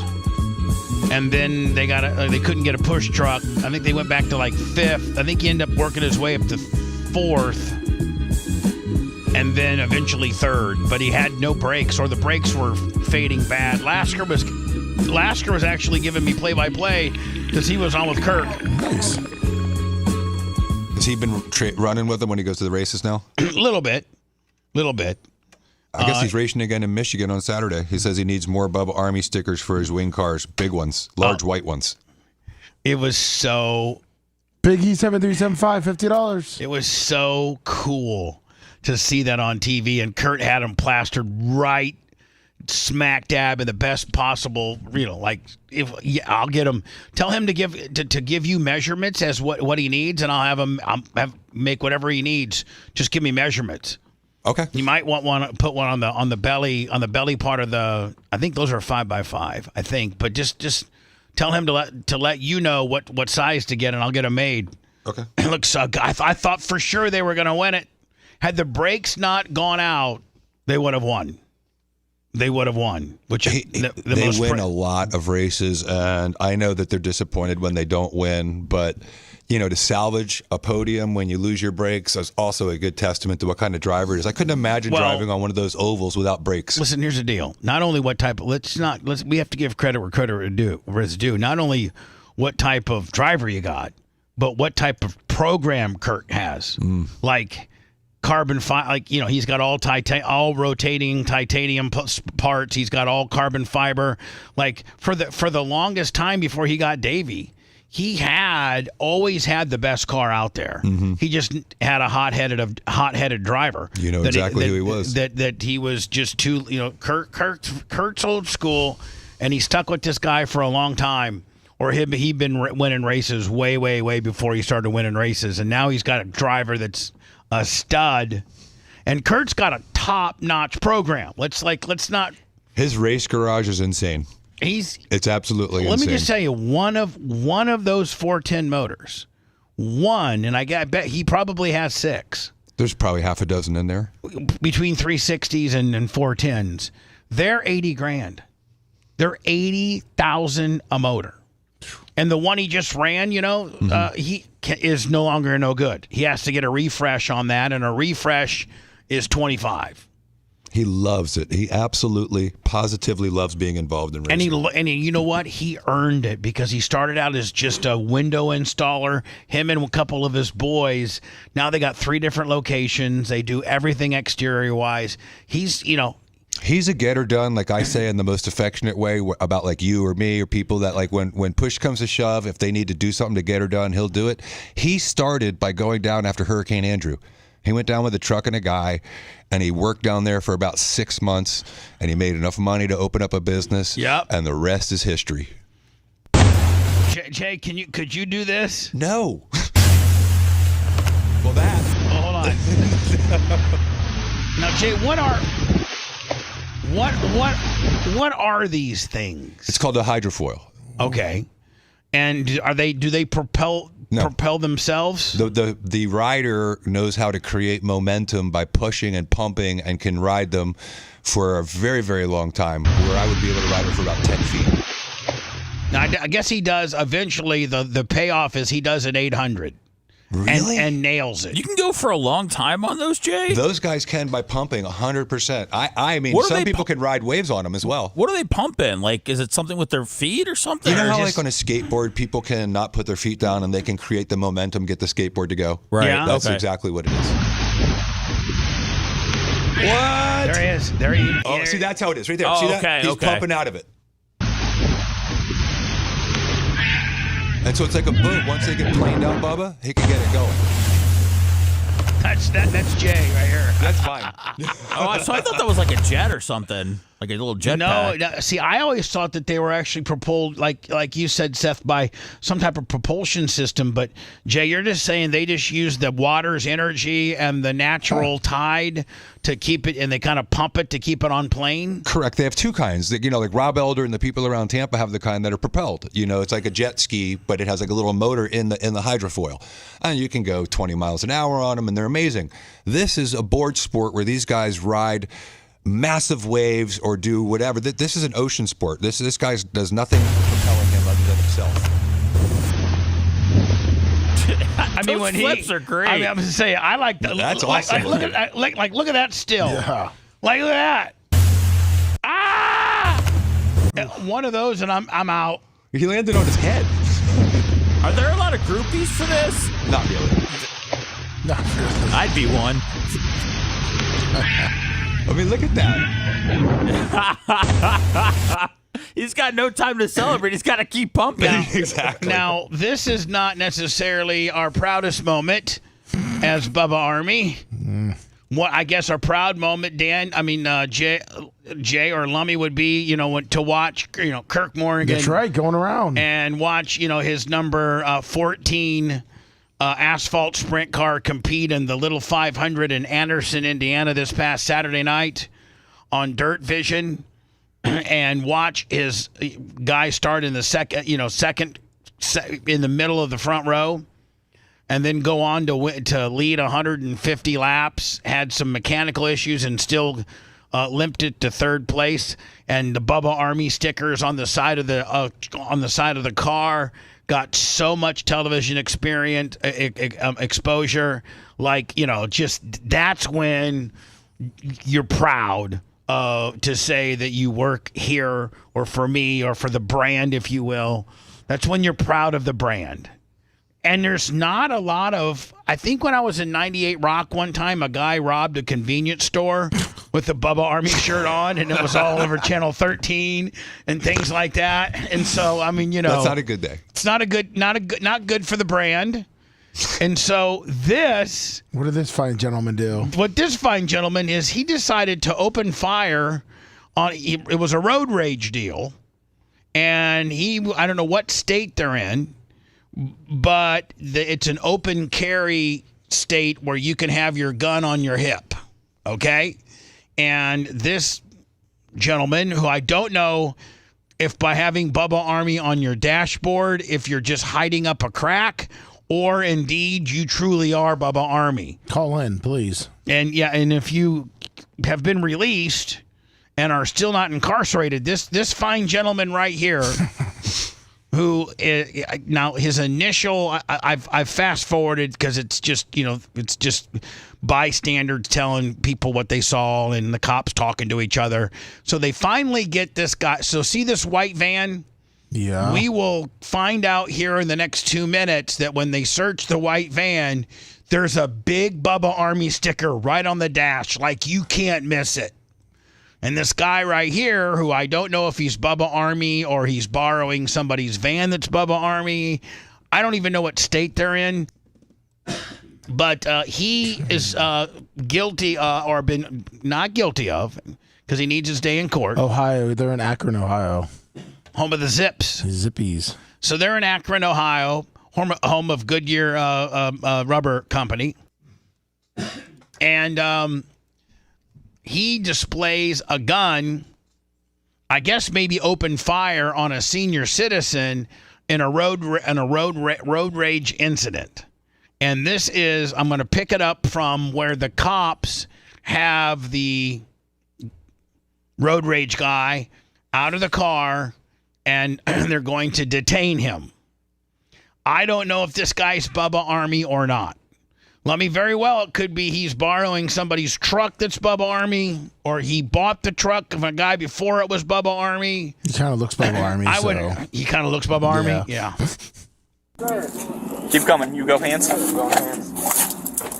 Keep coming. Okay, sorry. I just did. You're all right. I'm no threat. You're all right. Dude, just put the. I didn't.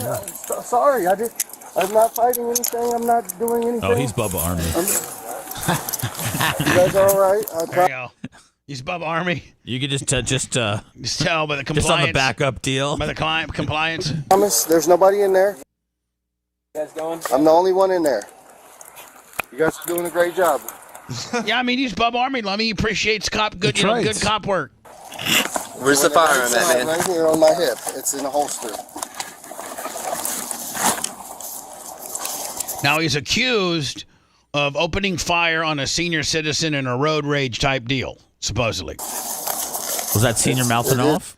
Probably. I don't know. Maybe the senior citizen mouthed off and flipped him the bird, then swerved on him. Right, Seth? That's right, man. You can't get swerved on. You can grab the whole clip and just pull the whole holster off, if you like. Please be careful with my shoulders. Messed up a little bit. Be careful with my shoulder. He's being about as compliant as anybody could be who's been accused of a firearm. I've noticed everybody who's getting arrested always has some sort of issue with their leg, or the surgery, or the arm, or something. Well, you're asking for that extra set of cuffs just so that you're not. Oh, is that what it is? Yeah. Just hold on to it. Take him to a car, do a good search on him. Okay. That means in the butt. Here we go. Oh, no. That isn't even that's not even That's clear as day. The guy's kind of Bubba Army.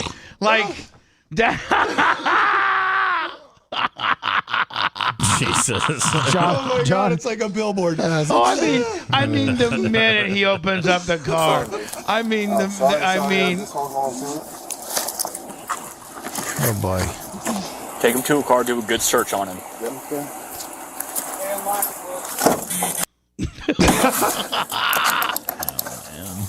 So I think the guy's clean though, Lummy. I don't think there's any drugs or anything in the You car. guys get it open? Yeah, I think he was good. Yeah, I don't know. I tried. Look, it just jumps right out at you. Did the senior get laid out? I don't know. Yeah, He got released. The guy got released. He was on home confinement. Well, they'll be able to tell from his gun whether it was fired. They'll be able to tell. You know what I mean? They'll be able we to got figure his. it out. Wouldn't there be He had the casings firearm on inside his the van, Bubba? Yeah, potentially. Lummy, I think that's Right? it. Is that it? Is that it on the Bubba? Yeah. Is that it on the Bubba Army? Yeah. But that's solid. I mean, that's solid. Let's get that guy a care package immediately. Yeah. His name's John Jenkins. John Jenkins, if you can call in, let us know. We know you got nothing else going on. You're in home confinement. So Jerry Jones has become the center of attention again, this time for being photographed with a young blonde woman at a Texas bar. The images went quickly viral, have sparked speculation regarding the woman's identity and her affiliation with the high-profile Cowboys owner. Woo! He's like, man, I ain't gonna let Bill Belichick, be the only guy in the room. And this dude is out a lot for being 80. He is out a lot, but He's I mean, out a look lot. at her. Jerry Jones spotted and at the Inwood Tavern in Dallas with a fan, Jessica. Oh, we actually know who she is. She works as She works as a Jessica Jane Farrow, who works as of course she's a real estate manager. Lummy, of course she is. Of course. I think this is Jerry's wife. Oh, from like she's a pretty older woman. Put 10 years on her. Is Jerry Jones trying to compete with Belichick? Could be. Might as well be. I mean, old girl here, she's 10 years. I mean, she's 10 years. That's 10 years ago. If I was Bubba Jones, I'd have me the hottest. I'd have that blonde is who I'd have. I think he's been banging. I mean, what happened to that? Wasn't there a girl that said that, she was the father, like a 20-year-old girl that said he fathered a child? Yeah, in Arkansas, right? Yeah. Didn't they do a paternity on that though, and he checked out to be not the dad? I think he was ignoring it. I'm not really sure how it all played out, but I think he goes out a lot. And then I think he lets the women take it from there. Yeah. When I return, Lummy, there's a shooting at Checkers. Oh. Checkers employees in Kissimmee was arrested for allegedly shooting and killing a customer during an argument over a food order. Now, I got to tell you something. I've been through many at Checkers, and people seem to be okay, but I would never get in. I mean, probably the closest I ever got, Lummy, was when they were going to call the police on me. Yeah, that's right, the Burger King. I call you the police. What could you do as a customer to irritate the food workers so bad that they shoot you? I did some time and fast food, Bubba, and you did? Yeah, I did. If I would have had a gun and known how to use it, then the people would have been laid out. If you love that segment, then check out BubbaArmyHQ.com and do a deep dive on past shows. The Bubba the Love Sponge Show will be right back.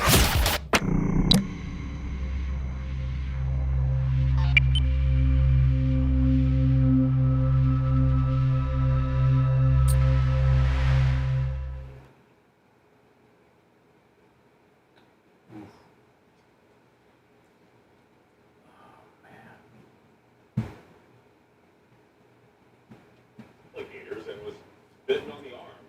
After getting out of the water, he grabbed some garden shears and tried to break into a vehicle. After deputies tased him, they say he got into one of their vehicles and tried to get a gun, which is when deputies shot and killed him. Fox 13's Carla Byron heard from the sheriff and from neighbors. Oh, Ryan, that's funny. About 42 and 80 am about it. I wanted the restaurant to try and break into a truck. Then they say we're shocked. I just want if Grady gets on here. This guy obviously didn't know that you don't take a Polk County anything. Here you go. At the time of the incident. All right, so I got that. It was more when people would order a shitload of stuff at once. When Whoppers were $1. The good old days. I'm like, hey, fuck you for trying to get a deal, you cheap bitch.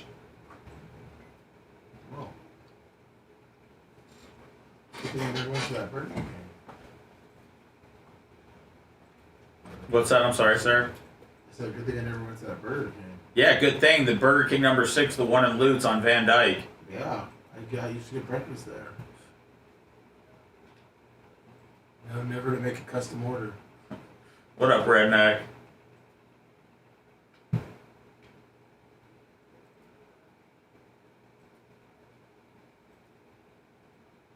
And who came through when I worked there? So, Seth, as a burger, would you be annoyed with how Bubba orders his sandwiches? I'd be jerking it in his shit, man. Pisses me off. I just want ketchup and cheese only. That's it. Exactly. This is a fine dining establishment. Go make that shit at home. That's right. You got lettuce and tomato to put on there. What's up, Lossy?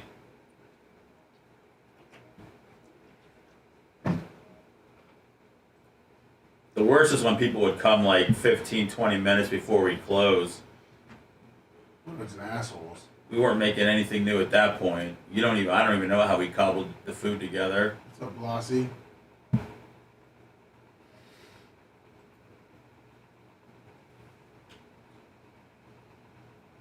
Because that was in the same plaza as the movie theater. You see a movie theater right there? Yeah. And that Publix. My manager at Burger King would send me over to get her cigarettes at Publix. Oh, nice. Really? Yeah. Was she of age? Yeah. What up, White Iced Tea? I did run the BK.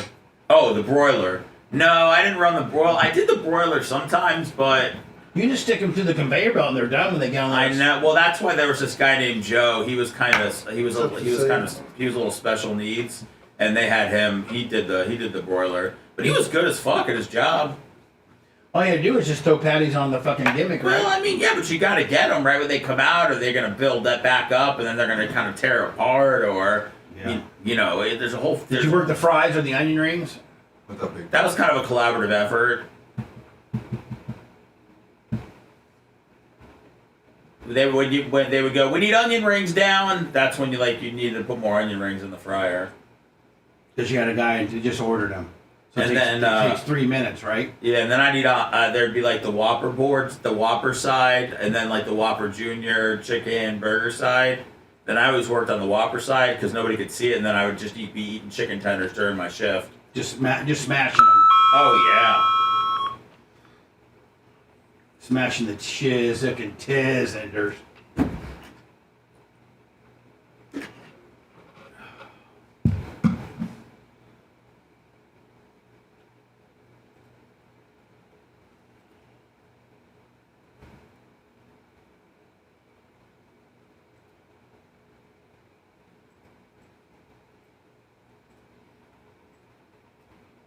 Oh man.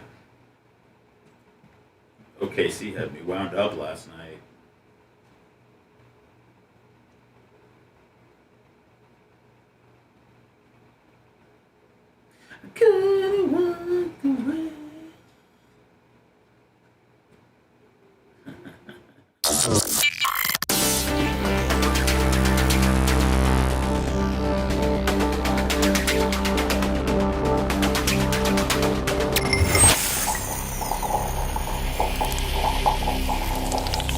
Broadcasting live from the Aquabito Studios. Aquabito.com/Bubba. It's the Bubba the Love Sponge Show.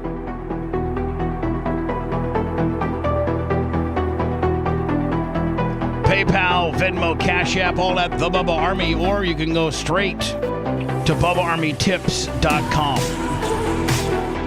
Appreciate you. BubbaArmyHQ.com for the ultimate library and the things that we've done over the years, dating clear back to, in some instances, the Power Pig and 98 Rock. That's continuing to grow as Gino, better known as 7-Eleven, our only intern, is ingesting, quite feverishly. Yes, he is. Out of Joe's tapes, would you say we're half done?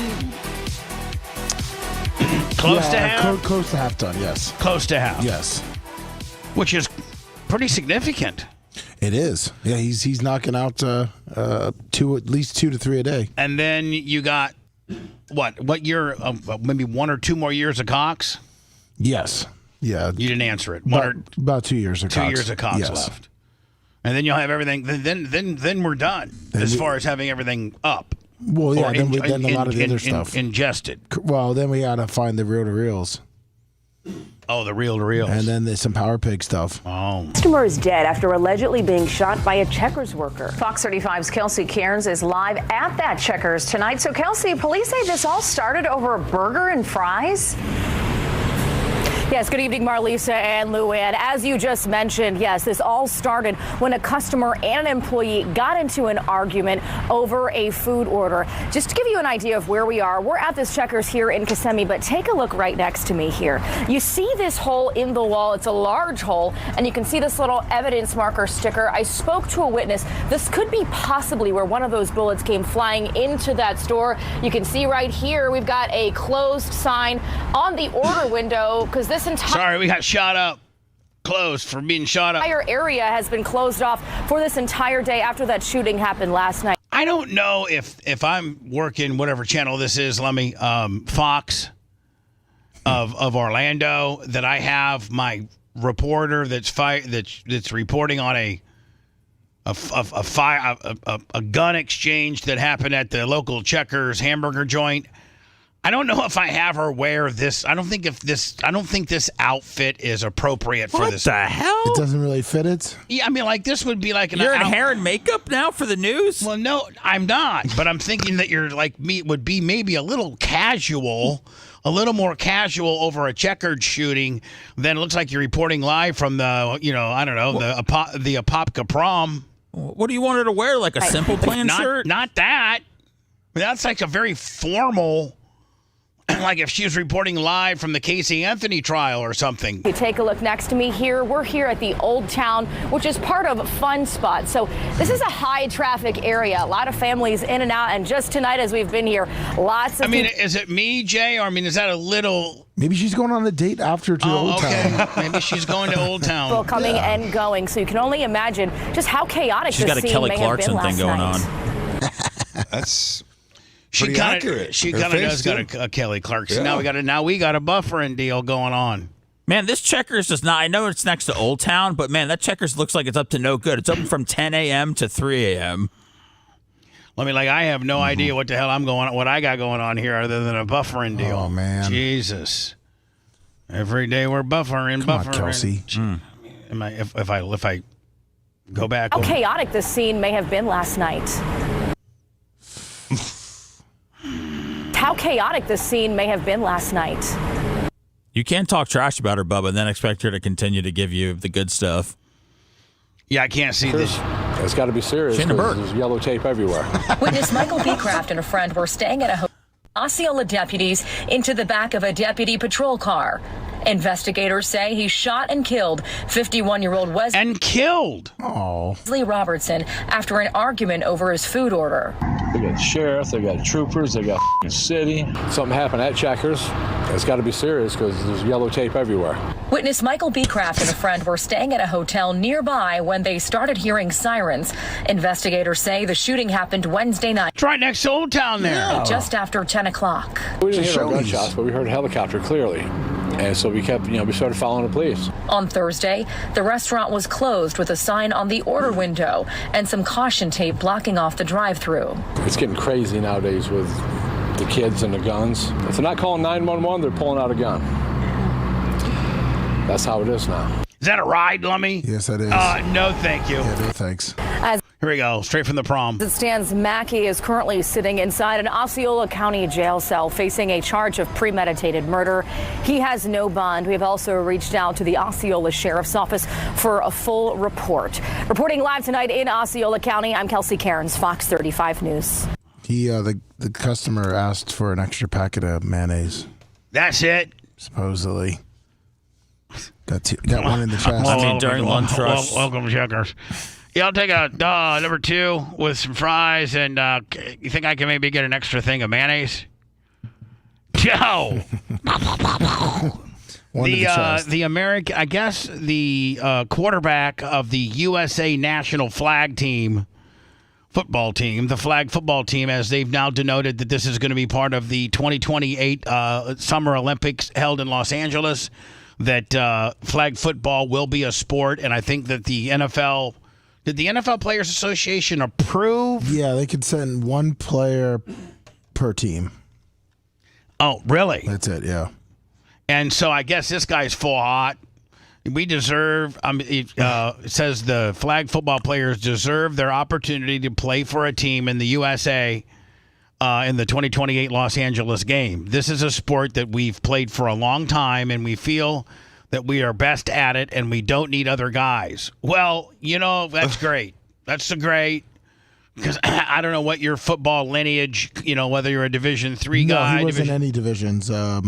He went to a really, really small school. He's been playing flag football since he was 11 and hasn't stopped. Yeah, something like that. Meanwhile, why wouldn't we want Patrick Mahomes or... those guys don't need that. They don't need a gold medal. They want a gold medal, and sure, it'd be cool. And I don't even know if they would dominate. I don't even know. There might be some really skilled flag football players, but these guys have been playing the sport. I'm kind of mixed on it. It would be interesting, Seth, to see if they would poll the existing NFL guys, who would be interested, right? Well, Patrick Mahomes and Jalen Hurts, I think, said that they wanted to play. Tom Brady said he wants to come out of retirement for it. See, I mean, it's just... Oh, you got to go back here Really? slinging at 50. He wants a gold medal. Yeah. Yeah. Hi, I'm Tom Brady. I have every award that I could possibly win. I don't think he ever won a national championship with Michigan. No, he did not. But Can you imagine him standing in the pocket of flag football? Yeah, just come back to real football then. I mean, these guys clearly had something to do with this becoming an official Olympic sport. The quarterback went to Xavier University of Louisiana, right, where he was on the flag football intramural team. Was not on the football team. He was on the flag. Can you football. go through the rest of the roster on the USA football? Yes, I'll look it up. Seth, think about this. I mean, you get your best edge because you can rush. But they do it in the Pro Bowl every year, and nobody cares when you got your best players but going you're at it. not playing against the world. You're playing against your fellow football comrade, and nobody cares. But when you're playing against the stinky, the stinky Germans and the crazy Iranians, and you're playing against these teams, I think it would just. There's something about a gold medal that makes it all a little bit different. When Tom Brady says, "I want to come out of retirement," well, that's because they're looking. Can I throw an '86 Razor? It's looked like it's a joke from the guys in the NFL. Oh, we'll just go play flag football. It's easy, and maybe it is, but I just don't think that you kick the entire group of people out that have been part of this team for a while. I think you do. Okay, here's the deal. Before we had the NBA guys that were eligible to play, the Dream Team, in the athletics, we had college guys, and they kicked those guys right on out. Soon as Magic, Larry, and Michael Jordan, and those guys were available, they're like, "Hey, college dudes, get the out of here." Plus, eyeballs. I'm not watching the flag football team if this guy here from Xavier is the quarterback. I'm watching, like in a Caitlin Clark type deal and how I follow the Fever now, I'm watching if Patrick Mahomes or, Metcalf or But no one's watching this. This is going to be, even if the pros are in it, it's still going to be a swimming event. It's still going to be a track and field. Like, that's what people are going to watch. You're not going to watch if Tom Brady's in it, though? You're not going to watch. You're not going to watch Patrick Mahomes throw into CeCe Lamb. It's like it would be like watching a practice. I think at that point. But the other teams will get pro players as well. The other countries will get pro players that were, I don't think we have any NFL guys from other countries except maybe potentially kickers. Yeah, a kicker from Australia or something. Yeah, that's all we got, to be honest with you. Really? I don't think there's any other. There might be a handful. There might be two or three. No dual citizenship? None of that? Well, there's probably a couple guys from Australia. There's probably a couple. We probably got a couple. Nothing to make any difference. When we return, Lummy, I guess this guy from Polk County was out catching an alligator or something. He was something. Yeah, I guess he got bit by an alligator. He got bit by an alligator. He was out doing no good. The Polk County Sheriff's Department, led by Grady Judd, gets involved.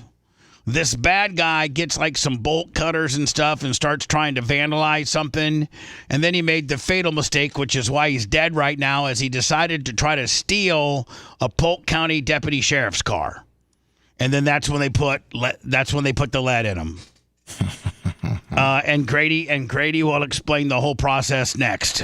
If you want 24/7 on-demand Bubba and the crew, go to BubbaArmyHQ.com. Right now. The Bubba the Love Sponge show will be back after this.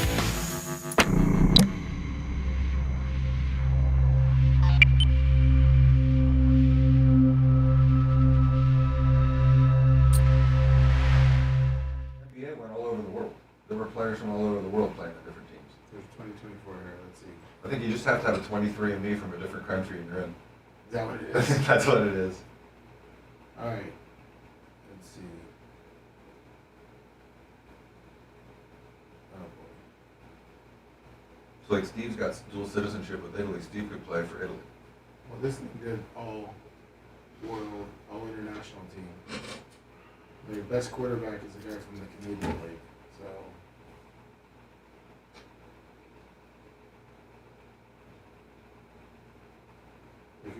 Wilson Aguilar, the wide receiver.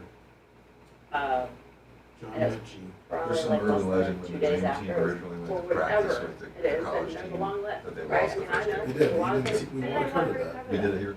Yeah, they and I think that they weren't taking it seriously, but they took back the next day and beat the fuck like out see of if we them. can come up with some things. cut off the practice. I mean, I was always myself. Like, I mean, I felt like even racing or anything, like I did tons of sports growing up. I sent you the timestamp, Bubba. Oh, what is it? I sent you a clip. I sent you a clip. Okay, that's all I need.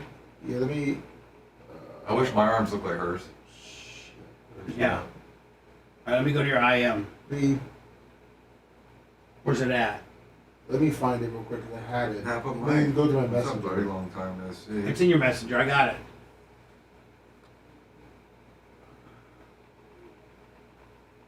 No, I had it where it was just them talking. Well, I don't have it. I'm sending it to you right now. I'm going back and I just got it. There we go. I sent it to you. You're right about that, Glenn Necker, I believe. Either one. So where is it at? Car's a deadly weapon. I messaged you. I understand. And this is what you sent me right here. No. If you go to our messenger, last message I sent Let you. me love her, baby doll. I went here and this Scroll all the is. way down, Bubba. You're not even. You're at the. Oh, okay. It's the X one. Oh, look at all the way Jay. at the bottom. I know. I'm showing Jay this. Okay. Ah.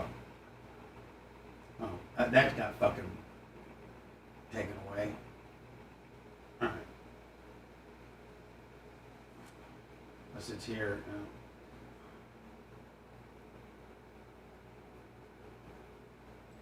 Right here? Yeah.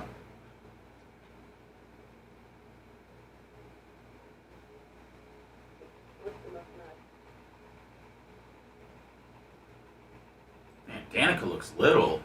She's teeny fucking tiny. I met her. She's ripped. Look at this. Wow. That's him in the middle, right? Is that Rico? Yeah, he's gonna do a backflip. Oh, see, that's what Kirk said. He got hit. He got rammed from the rear end. No, he fucking. I think he spun the tires. He said we got hit from behind at the beginning of the race. The pile up was not Davy's fault, is what Kirk said. Of course, that's what you say, Kirk. He did get rammed from the rear. Look at that.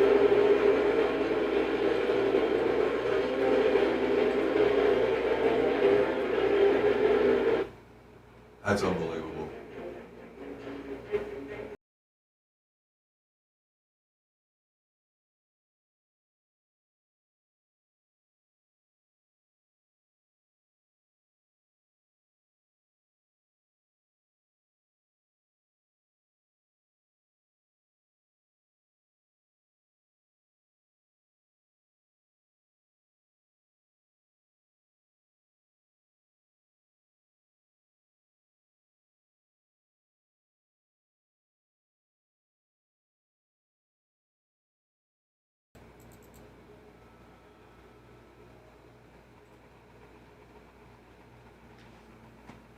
I mean, this is like calling out Aaron Rodgers, ain't it? Yeah, poor guy. He was fucking mean to her, caused fucking mental fucking damage. It's not gonna help his chances of signing with. I hope he don't sign. I hope he goes away. I don't think he will. He has too much of an ego. He's a fucking piece of shit. Oh my goodness.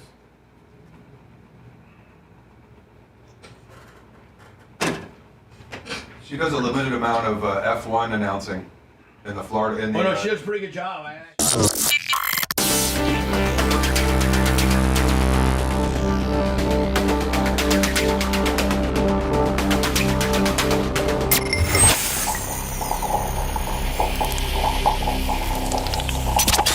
Broadcasting live from the Aquabedo studios. Aquabedo.com/Bubba. It's the Bubba the Love Sponge show. Clem Kush today about 10:40.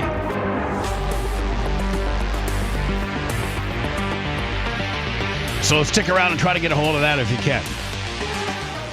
Danica Patrick, as I was talking earlier, has just been training like you wouldn't believe. I brought up an example earlier today, and it was just like, oh my God. I follow her. I don't know where I follow her, but she, wherever I follow her, 80% of her pictures are her at the gym. Is she 40 yet? I think so. And she had her breast. She used to have breast augmentation. She had them removed for some type of complication, so she doesn't have any boobs anymore. And it wasn't because she doesn't want boobs, but I think she had an encapsulation or something. But she did a podcast with Sage Steele, and I think she's alluding to being like mentally abused by Aaron Rodgers. Yes, it is. I think so. What's the most amount of pain you've experienced? The breakup with Aaron in 2020. Why? Because it was sudden and because the nature of the relationship was emotionally abusive, so that wore me down to nothing. Everything was torn to bits. He leaves a trail of blood. I don't think I'm saying too much, earth-shattering stuff. There's been enough out there. There has been, especially recently, and But it gave me the greatest gift. Right. The greatest gift, which was myself. It gave me the greatest gift of how much I needed to show up for myself. The only time I've ever been lonely was when I was in a relationship where I was furthest from myself. So the closer you are to yourself and who you are, the happier you're going to be. I think some pretty sound advice. So she's saying she was most miserable with Aaron. Dan, that's like worse than coming out and saying you got a small unit. Yeah, like you got a baby carrot. I mean, she just was. And did it in a very classy way, right? It's not like, it would have been crazy if she said, you know what, you guys don't know the real Aaron. He's such a great guy. He's so warm and loving and attentive and everything like that. It's just everything that he seems like he is. She confirmed. She validated a guy that actually, a person actually, were they together like 3 years? 2 years? What was the quote she said? He leaves a trail of blood? Is that what she said? He leaves a trail of blood. That's pretty... After the shooting, the man was seen swimming in a lake with alligators and was bitten on the arm. After getting out of the water, he grabbed some garden shears and tried to break into a vehicle. After deputies tased him, they say he got into one of their vehicles and tried to get a gun, which is when deputies shot and killed him. Fox 13's Carla Byron heard from the sheriff and from neighbors. Shortly before 6 a.m., an employee at the... you just don't know. Here you are rolling up to the racetrack like we all do, getting some gas. You just never know. That's why you got to always have your gun close, because you just never know. Racetrack on South Florida Avenue in Lakeland called 911 about 42-year-old Timothy Schultz, who they say was acting bizarre. Unable to locate him right away, deputies then got a call around 8 a.m. about a man in they better get that dock finished. A lake behind the Christina Hammock neighborhood. Polk County deputies say the suspect swam in an alligator-infested lake behind the cul-de-sac. He was even bitten by one of the reptiles, and he still kept going. Another witness tried to talk to him, and he said the guy growled at me, so I ran in the house and locked the door. Deputies arrived just when they say Schultz was using a brick to try and break into a truck. Then they say he attacked them with garden shears. Deputies tried to tase him and to de-escalate the situation, but Polk County Sheriff Grady Judd says Schultz climbed into one of their patrol vehicles and tried to grab their rifle or shotgun. I heard the gunshots, and I immediately jumped out of bed, and when I opened the garage door, I saw the two deputies pulling the suspect from the car and onto the pavement. He was shot multiple times and did not survive. Wow, look at that cluster, They were just doing their job and defending themselves. It was quite a traumatic event. I've been to some in my career in the past, and this one pretty well tops it. Deputies believe Schultz was likely on meth at the time of the incident. The fact that he was bitten by an alligator significantly. And it doesn't bug you. That means you're on meth. And still continued his rampage is shocking. But if you're on enough meth, then the person you see is not the person that's attacking. In Polk County, Carla Byron, Fox 13 News. I thought he was going to say, if you're on meth, anything is possible. What's that? I thought he was going to say, if you're on meth, anything is possible. Anything is possible. Long criminal history. His most recent arrest was in April for possession of meth. The two deputies involved in the shooting have been placed on administrative leave. Did you see that cluster, Bubba? You can count how many shots. I mean, they shot that car up real good. Well, plus, like like there might have been 5 bullets through one of those big holes. You know what I'm saying? That's like me at the range when they put up that giant picture of Osama. Right. Is that right? Oh my It's God. a cluster. Clustered in his face. 10:40-ish. Yeah, I'm just going to be sitting right here waiting for you to come back in and start the show. So whatever's good for you. Oh, so you probably actually prefer to get it early, so that you can get out of here. Whatever works for you. Yeah, Okay, I'm doing pigmentation tomorrow. Okay, perfect. I'll try to get back in here early. No massage chair for me. I'm just gonna walk Jay out. Let me just get that money I sent you. Yes. Come on. I zelled it to you. Yeah, I see it on my phone. Thank you. Thank you, sir. We will see you guys tomorrow.